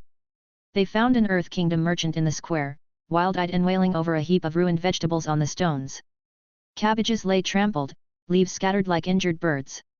Next to the ruined heap stood another Earth Kingdom man, looking unrepentant, and at his side a koala sheep was happily munching what remained. The man's manner was brisk, dismissive. "They are just a few cabbages," he said. "Don't cause trouble over them." "Just cabbages? Just cabbages? How dare you!" The merchant screamed in fury and pain. The cabbages merchant became angrier by the moment that it seemed he was on the verge of attacking the man. Unexpectedly, Han moved toward them. "Cai. Calm down," he said, his voice laced with the sort of patience that comes from having settled more quarrels than a man could remember. The merchant, who had been seething a moment before, stopped completely. His face, fierce one breath earlier, turned bright and eager. He pointed a finger at the koala sheep's owner and cried, "Mr. Han! They destroyed my cabbages and acted as if they had done nothing. Off with their heads! They must be punished!" The other man stood shocked, blinking as the sudden call for capital punishment. "Are you crazy?" he spluttered. "You want to kill me because my koala sheep ate a few cabbages?" "Sir, this man is crazy." His hands fluttered, helpless, angry and afraid now. Tai Lung had moved closer by then, watching with an amused, quiet interest. He saw the merchant's face, saw the ridiculous inflamed grievance that had turned a man into a small volcano. "That's an excessive punishment," he observed, "but it is fair to be paid for the price of your ruined cabbages." Tai Lung's eyes focused on the man with the koala sheep. "Pay the merchant for the loss you caused him," Tai Lung continued. The man retorted, "Pay him? They are rotten cabbages." "It doesn't matter," Tai Lung said. "He owns them and had a price for them. You destroyed them and you have to pay. If you don't, we can consider other physical punishments." Color drained from the man's face. He reached into his purse, paid the merchant grudgingly, and left with his head bowed. Yet the merchant's glare did not soften. Even after receiving his coin he continued to scowl hatefully at the man who had fed his sheep. Han shook his head with weary amusement. "Cai, you are getting more ridiculous by the day. Now you are asking to kill for cabbages? What next, 1 life per cabbage?" Cai replied, "For the likes of him, 1 cabbage worth more than his entire life." The merchant snapped back. For a moment it looked like these words coming from convention instead of anger. Han sighed. Tai Lung, intrigued, asked, "A friend of yours?" Han's answer was careful. "I wouldn't say we are friends, but you could call him a friend of your father." Tai Lung had not expected his father to be drawn here in some random local tangle. The merchant, hearing Han's words, focused on Tai Lung, then as if struck by lightning, his face brightened. "You must be Admiral Lung's son. How is your father? Is he around? I have information for him." "No, father is not here," Tai Lung answered. "What news do you have? We can deliver it back." Cai's eyes darted about the square. He lowered his voice until it was almost a hiss. "Let's talk elsewhere, too many eyes and ears here." Without another word he turned and began to thread his way away from the crowd. Tai Lung glanced at Han. The man's expression had gone suddenly serious, a motion of the head was all the invitation Tai Lung needed. Together they followed the merchant to a tucked-away corner. Cai looked around again, lips drawn tight, as if ensuring that no one listened, then leaned in. "I have important information," he said. "The forest nearby is full of Fire Nation deserters and traitors." Tai Lung's brow creased. "How do you know that?" he asked. Cai's mouth hardened. "I have my own resources. But the information is absolutely true. Recently your soldiers were attacked and stripped by them." He glanced toward Han as if to make certain the words landed. "Do you know how many we are talking about?" Han inquired. "A little over 20, Cai replied. Tai Lung considered it for a heartbeat, then said, simply, "We can check it while we are here." I wanted to go into the forest anyway. Then he shifted the conversation. So, that's how you know my father. You are a spy for our nation. Cai's face reddened at the suggestion. Of course not. I am an Earth Kingdom citizen. He spoke the words confidently, prideful even. Tai Lung paused at that, then inclined his head. I see. Cai's fingers curled, a twitch of indignation rising. You. I am not a traitor. I will not accept such an accusation. His voice had climbed a pitch, his hands were visibly clenched. I didn't say anything, but you are indeed a traitor, Tai Lung told him bluntly. Your face spoke for you, Cai snapped back. No, I am no traitor. The Earth Kingdom betrayed me. You don't know even a fraction of the crimes and acts of hate they have done against me through the years. This is all for the grievances they have given me. Toward the end his voice cracked, his fists squeezed so tightly the knuckles went white and his eyes shone with unchecked tears. For a moment Tai Lung said nothing. At last his tone shifted, softened. What have they done to you? He asked. Cai's head bowed as though recalling the worst things imaginable to humans. He spoke as if recounting a nightmare he could not wake from. Over and over they destroyed my cabbages and I could only watch helplessly. I begged for justice but no one cared, they even laughed at me. Only the Fire Nation, good men like your father, and you stood for my cabbages.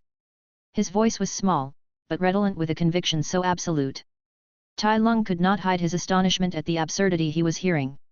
Cai saw the look and, as if to seal the truth of his grievance, nodded quickly. Yes. It was that bad. For years I lived to see my cabbages get destroyed. None of these fools can see the beauty and wisdom of the cabbage, but I do. I will take revenge for every destroyed cabbage. He said the last words with a terrible, trembling earnestness. Tai Lung inclined his head once and then smiled. I won't take more of your time. Go back to your cabbages. Cai brightened as if released from a spell.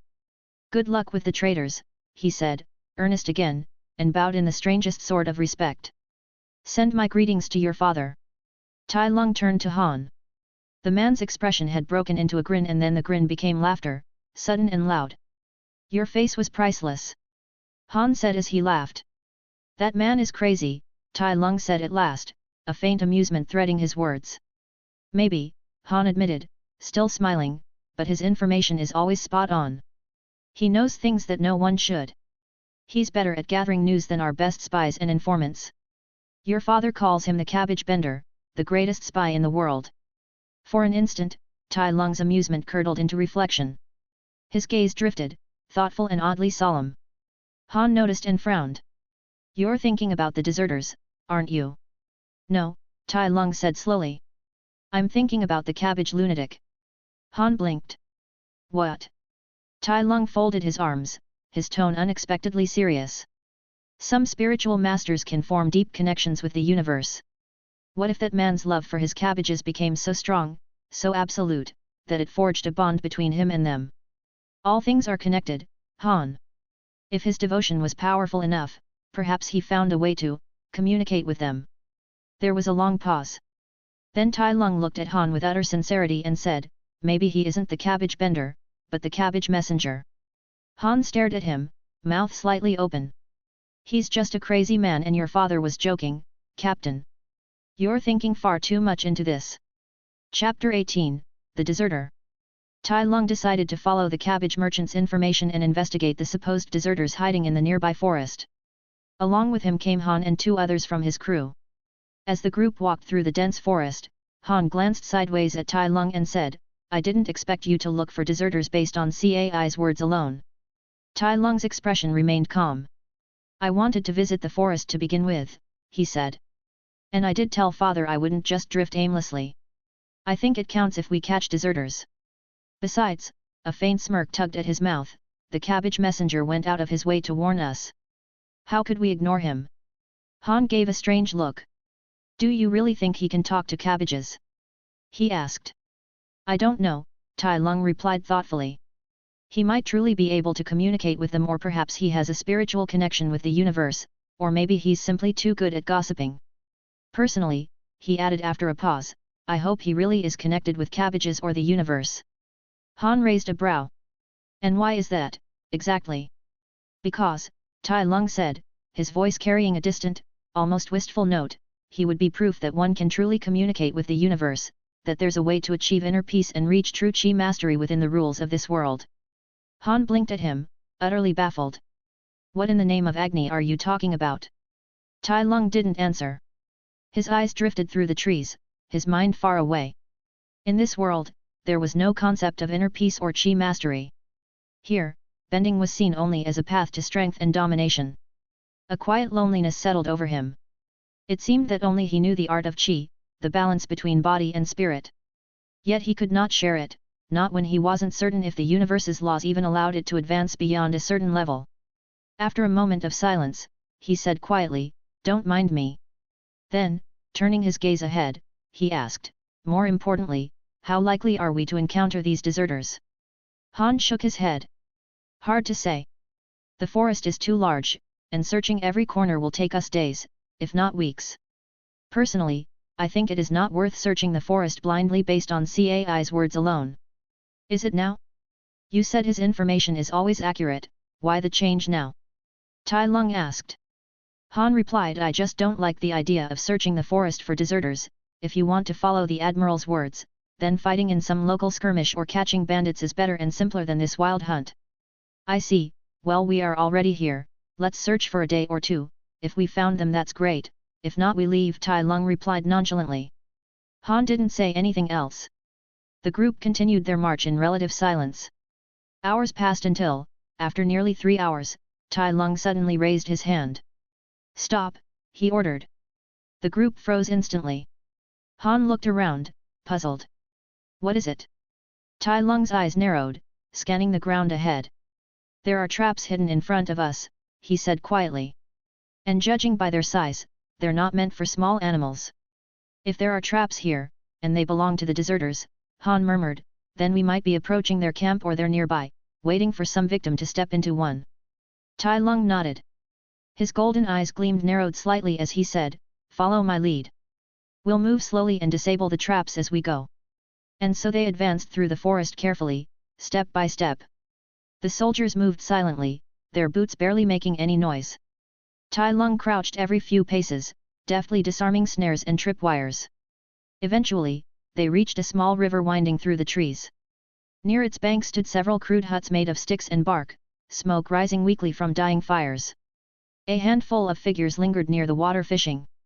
Tai Lung straightened, his eyes narrowing. "We found our targets faster than expected," he said, his voice low and calm. Then, without hesitation, he strode forward. The soldiers followed, weapons drawn, their gazes alert. The figures by the river noticed them almost instantly. Shouts rang out as the ragged people scrambled to raise their spears, forming a defensive line. Tai Lung studied them calmly. They were dressed in rags and leaves, their skin darkened and rough, their faces bearing Fire Nation features, yet something about them didn't quite match. There was a touch of the Earth Kingdom in their bearing, the rough life among the trees left its mark on them. "Put your weapons down and surrender," Tai Lung said, his tone even but commanding. "No need to make this hard for yourselves." A silence followed before an old man emerged from one of the huts. His gait was slow but steady, his face marked by 2 deep parallel scars along his eyes and face. His eyes, sharp and wary, fixed on Tai Lung. "You're too young to be a soldier," the man said gravely. "Has the madness reached the point where children now join the war?" Tai Lung's gaze didn't change. "No," he replied simply. "I am a special case. I'll repeat. Surrender. You're outmatched." A bitter smile crossed the old man's face. "Another child who hasn't learned discipline," he said. "It pains me to see arrogance so young. You have much to learn before calling yourself special." For a heartbeat, Tai Lung said nothing. The words struck deeper than the man could have known. Discipline, arrogance. Shifu's voice echoed in his memory, educating, cold, patient, relentless. His master's lessons had been carved into his bones. No one demanded discipline like Shifu, no one taught harder than Shifu. Then arrogance wasn't through how he viewed others, how he met Po. Was he looking at others through the lens of arrogance again, he thought bitterly. Am I underestimating my opponent, just like before? The thought stung, and with it came anger, not toward the old man, but himself and this habit. His calm expression hardened, his shoulders tensed. He inhaled sharply, calming his breath. Then fight it is, Tai Lung said, voice cold and deliberate. But be warned, I'm not holding back. The old man's eyes narrowed. He felt something shift, the air around Tai Lung seemed to radiate danger and violence. Young one, he said, his voice steady but low, your eyes, they're full of brutality and savagery. As if you've never been taught restraint. Tai Lung's expression darkened. I was taught to be efficient and brutal, he said, each word measured like a strike. To make my enemies suffer for their weakness or mistakes. His gaze sharpened further, the gold in his eyes glinting with malice. And I admit. I let my arrogance cloud my judgment for a moment. No more. The last words were spoken to himself, almost like a vow. Then, without warning, Tai Lung moved. The air cracked with speed as he shot forward, faster than anyone could. The old man barely had time to react before Tai Lung was upon his men. The deserters rushed to meet him, shouting battle cries, but their cries turned to groans in mere seconds. Tai Lung's movements were a blur, brutal and merciless. A sweep of his leg sent one man flying, a twist of his wrist shattered another's spear, a single strike left two men crumpled in the dirt. By the time the old man registered what was going on, it was over. The men lay sprawled on the ground, their weapons broken, their bodies writhing in pain. The only sound was the crackle of the river and the faint moans of defeat. The old man stood frozen, his eyes wide in disbelief. Never, never, had he seen someone fight like that. It wasn't human, nor the refined technique of a bender. It was something else entirely, efficient, cold, and predatory like a beast. He began to wonder if this young man before him was even a bender. When Tai Lung's eyes turned toward him, the old man felt a chill crawl down his spine. For the first time in many years, he realized he could not afford to hold back. The old man took his stance, preparing to face Tai Lung, but as he observed him more carefully he asked, "Young man, what is your name?" "I am Tai Lung," Tai Lung replied. "Are you Sholian Lung's son?" the old man asked. Tai Lung raised an eyebrow. "You know my father?" The old man nodded. "He was a captain under my command back in the day. I was also his master, I taught him firebending." Tai Lung was taken aback. "My father never told me about you, or that he had a master." The old man sighed. "I am Zhang Zhang, an ex-admiral of the Fire Nation and the first person to become a deserter there. Your father didn't take kindly to my actions and viewed them as a betrayal." "If that's true," Tai Lung said, "then it is all the more reason I must bring you in." Chapter 19, One act does not erase years of favor. Zhang Zhang stood firm as he said, "Why have you become so hostile, young one?" Tai Lung's expression hardened, his voice cold. "It is devastating to see the master you trusted so much turn his back on you and betray you. I'm sure father will be pleased to hear the news of your fall." Zhang Jiang's brows furrowed, though his voice remained calm. "I did not betray your father. I abandoned the Fire Nation and their mad war. I could not, in good conscience, watch so much destruction and death unfold." "You could have retired," Tai Lung said flatly. Zhang Zhang shook his head. "It is not enough. Retirement won't absolve me of the mistakes I made." "Then you should be prepared to face the consequences of your choices," Tai Lung said, his tone colder still. He knew too well the sting of betrayal, the sight of a trusted master turning away. The reason behind it didn't matter to him, the wound was the same. The thought of it, that his own father had suffered similar betrayal, lit a quiet fury within him. His decision was already made. Tai Lung lunged forward, but Zhang Jiang's arms rose in a swift motion. From the ground beneath Tai Lung's feet, fire burst forth, forcing him back. Tai Lung narrowed his eyes, splitting the flames with his blue fire, then stepping through.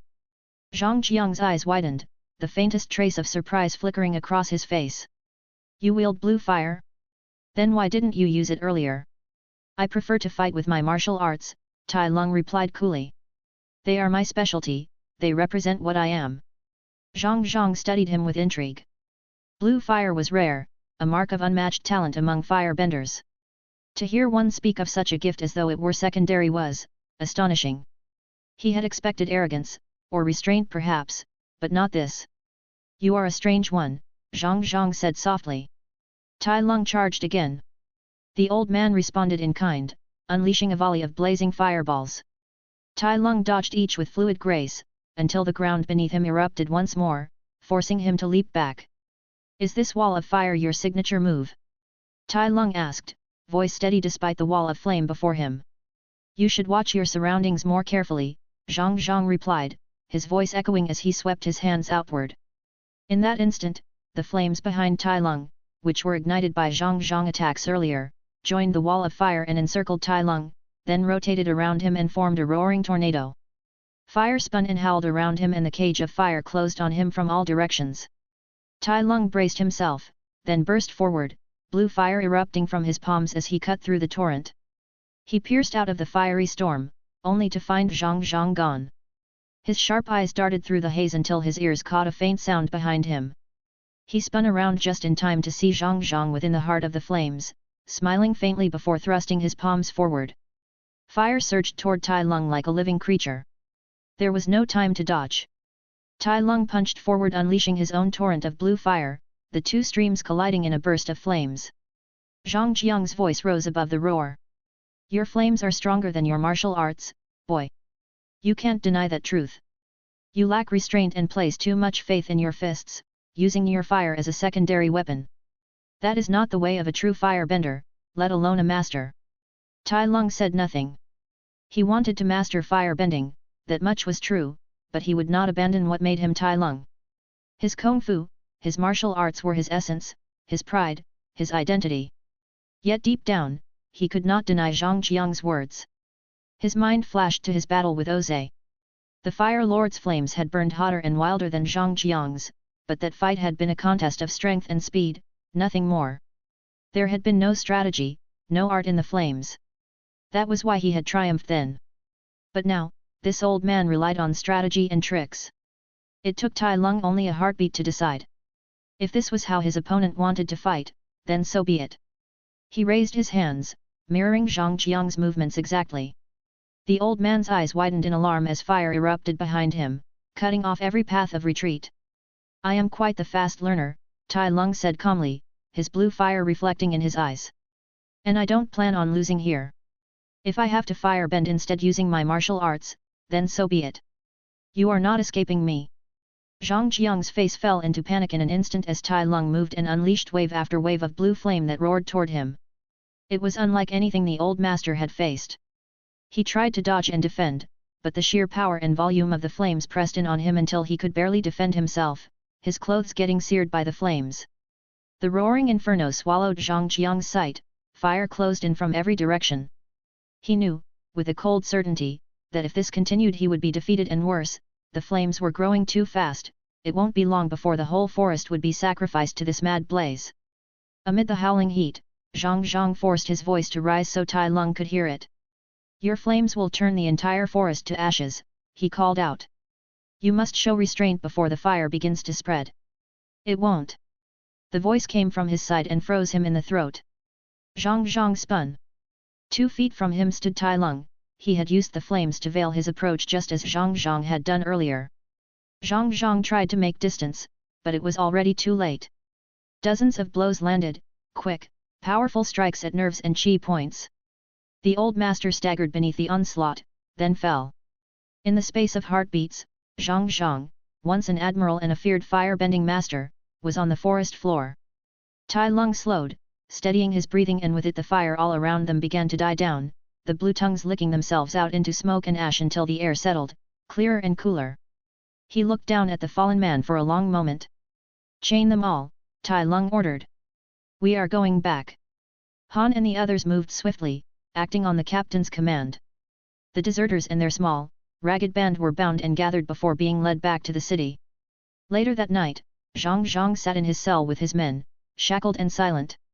The heavy quiet was broken when the door opened and Han stepped inside, keys jangling at his hand. Master, Han said, forcing a small, conspiratorial grin, get out of here quickly. My scary captain is sleeping. Zhang Zhang raised his head slowly, eyes tired. Han, he said, I doubt Shulyan's son will take kindly to your betrayal. Han's expression was steady. Yet, he is something else. Honestly, it's scary to think he's angry with me. But this is a risk I'm willing to take, Master. I owe you that much. He worked the shackles loose, and one by one the prisoners were freed.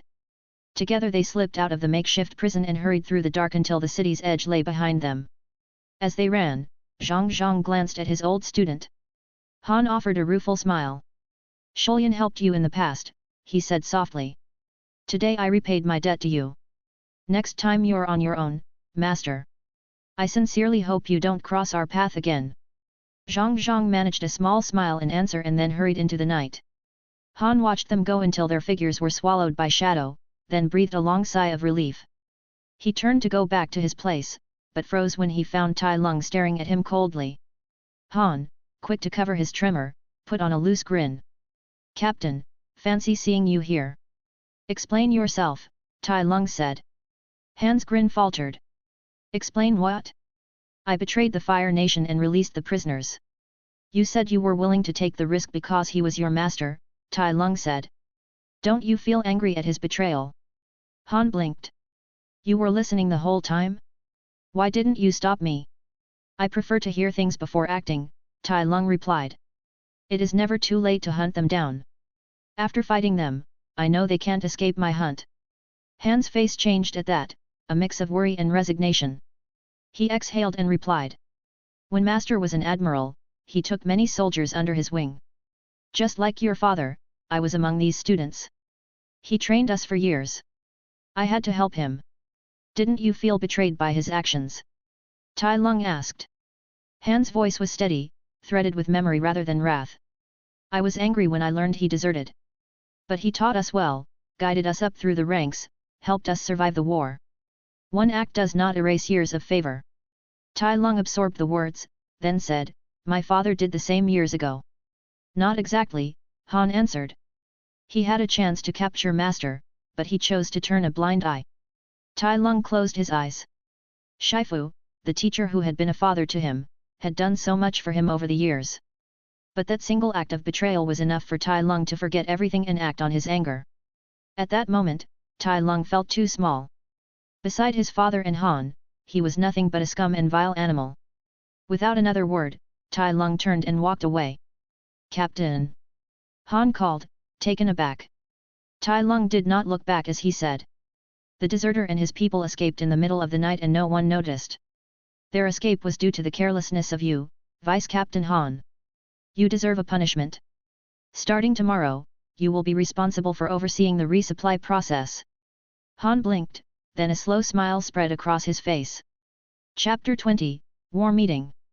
Tai Lung's ship cut through the ocean waves, heading straight toward the mainland where it reached a large military fortress situated along the coast. The harbor bustled with activity as Fire Nation banners waved proudly over the walls. This fortress was no ordinary outpost, it was relatively large, housing nearly 1,000 soldiers. It operated under the authority of General Shinu, a pragmatic and seasoned leader of the Fire Nation army. To Tai Lung's surprise, upon docking, both he and Han were immediately summoned to attend a war council. Curious about the sudden invite, the two men made their way through the fortifications and into the war chamber. Upon entering, Tai Lung took in the sight. A dozen high-ranking officers were gathered around a massive table, a detailed war map spread before them. At the head of the table stood a man with graying hair and a sharp gaze, General Shinu.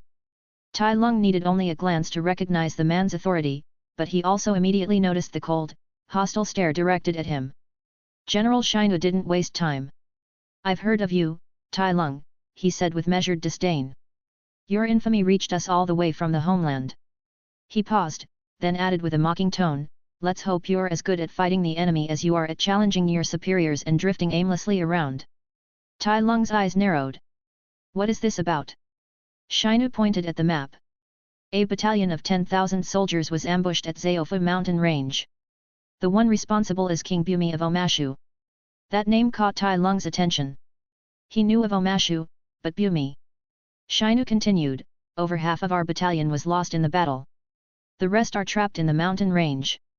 Earth soldiers had surrounded them, one officer added grimly, the army of Omashu, led by the legendary Mad King himself. They are using the location to their advantage, preventing the soldiers from escaping, and they are planning on killing them off slowly. We must prepare to defend this fortress. Omashu's soldiers will march here eventually, General Shinu stated, his voice firm. Tai Lung looked around at the room, then asked, how many enemies are we talking about? 3,000, Shinu replied. Tai Lung frowned. 3,000 killed 5,000 and trapped 5 more. It didn't make sense. Shinu rolled his eyes in annoyance seeing the frown on Tai Lung's face. Someone explain it to the boy. One of the officers spoke up. King Bumi is the oldest living king in the Earth Kingdom. He's said to be 110 years old, and widely regarded as the strongest earthbender alive. Some say he is the strongest living bender across all nations. His army is composed of elite earthbenders and highly trained soldiers. He's also extremely intelligent. He set up the ambush at Zaofu, forcing our soldiers into a deadly trap while suffering little to no casualties himself. Many of the survivors are wounded and exhausted. They sent us a hawk messenger requesting us to send help. Tai Lung's brow furrowed. Then why not go assist the trapped forces? Leaving them on their own waiting for death. General Shinu's reply was cold and calculated. Because they can buy us time. If we ride out now, we risk joining them in a losing battle. It's better to hold the fortress and wait for reinforcements. Tai Lung frowned at that. So you would rather hold onto a fortress than save our people? If we move now, we can reduce the losses. General Shinu scoffed, we might be losing more if we go to help, not to mention the possibility of losing the fortress. His words echoed in the room, callous, perhaps, but strategic. Tai Lung was silent, but his glare lingered on the general, silently burning with disagreement. Tai Lung's gaze swept across the room, his eyes locking with those of the officers seated around the table. What about the rest of you? He asked, his voice calm but cutting. Any thoughts on what can be done besides holding up here? Or are we all just here to nod along and betray thousands just like that? Some of the officers met his stare with cold, unreadable expressions. Others glanced nervously at General Shinu, hesitation clear in their eyes. A few even looked down, avoiding his gaze altogether, fearful, uncertain, and unwilling to speak. General Shinu's voice rang with a mix of authority and anger. Captain Lung. He growled, narrowing his eyes, my decision is final. I won't tolerate you sowing seeds of doubt among my men. You are to follow orders, or you will be considered a traitor. Tai Lung frowned, locking eyes with the general.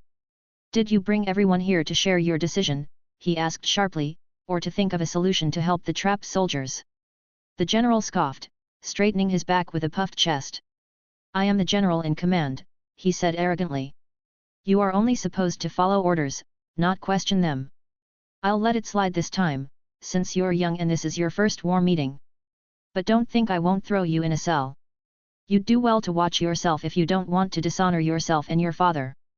Something snapped inside Tai Lung. His eyes narrowed into slits, fury beginning to stir in his chest. He was already getting pissed by the thought of betraying the trust of thousands and leaving them to their death. And now the general spoke to him like that. Who was this man to speak like that? Did this man truly believe he would lower his head in submission?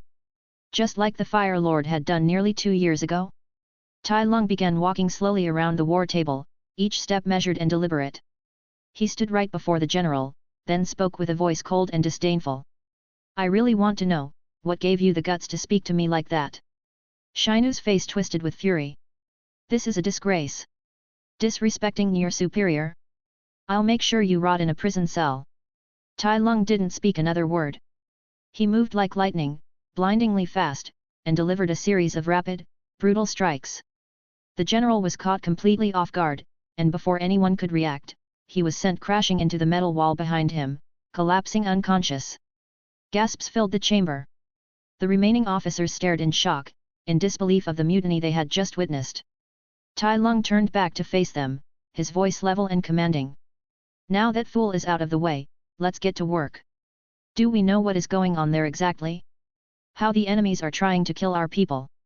And any plans on how we can actually save our people? All suggestions are welcomed. One of the officers finally broke the silence. What you've done, that's treason. Tai Lung scoffed. And leaving 5,000 soldiers to die isn't? Spare me the lecture. Let's get to the real subject. If you are worried about being punished because of me, just say I threatened you into submission, that I am a madman throwing blue fire and lighting around. I did humiliate and burn the Fire Lord publicly, no one will doubt your story. The officers glanced at one another again, and slowly, the fear in their expressions began to shift, turning into focus. They leaned over the map, their voices growing as they shared what they knew and thought. For the first time, they actually began discussing what they can do, talking about terrain, enemies, routes, coordination and enemy possible plans. After what felt like an hour of back and forth, a unified plan was formed, daring, dangerous, but possible. A rescue mission. Tai Lung stepped back from the table. Someone throw this idiot, he pointed to the unconscious general, in a cell, it is a fitting place for him. We leave in an hour. There was no protest. Just a nod and in several eyes, the faintest gleam of newfound respect. As Tai Lung exited the chamber, Han caught up with him, keeping pace. This plan of yours is suicide, King Bumi is extremely dangerous, he said under his breath. If your father were here, he'd never approve of something like this. Tai Lung smirked. Good thing he's not. I'm looking forward to meeting the strongest and oldest living bender. I hope he is better than Zhang Zhang and the Fire Rooster. Han looked at his young captain, a heavy sigh escaping his chest. All he could do now was pray the spirits would watch over Tai Lung. I will let the rest of the crew know of this plan and that we are going to stay here for a while, Han said. Tai Lung nodded and thanked him before looking toward the north. This was going to be his first real participation in the war. He still didn't like the thought of fighting, but he was part of the Fire Nation now, and he wouldn't fail his father in this life. Thanks for listening.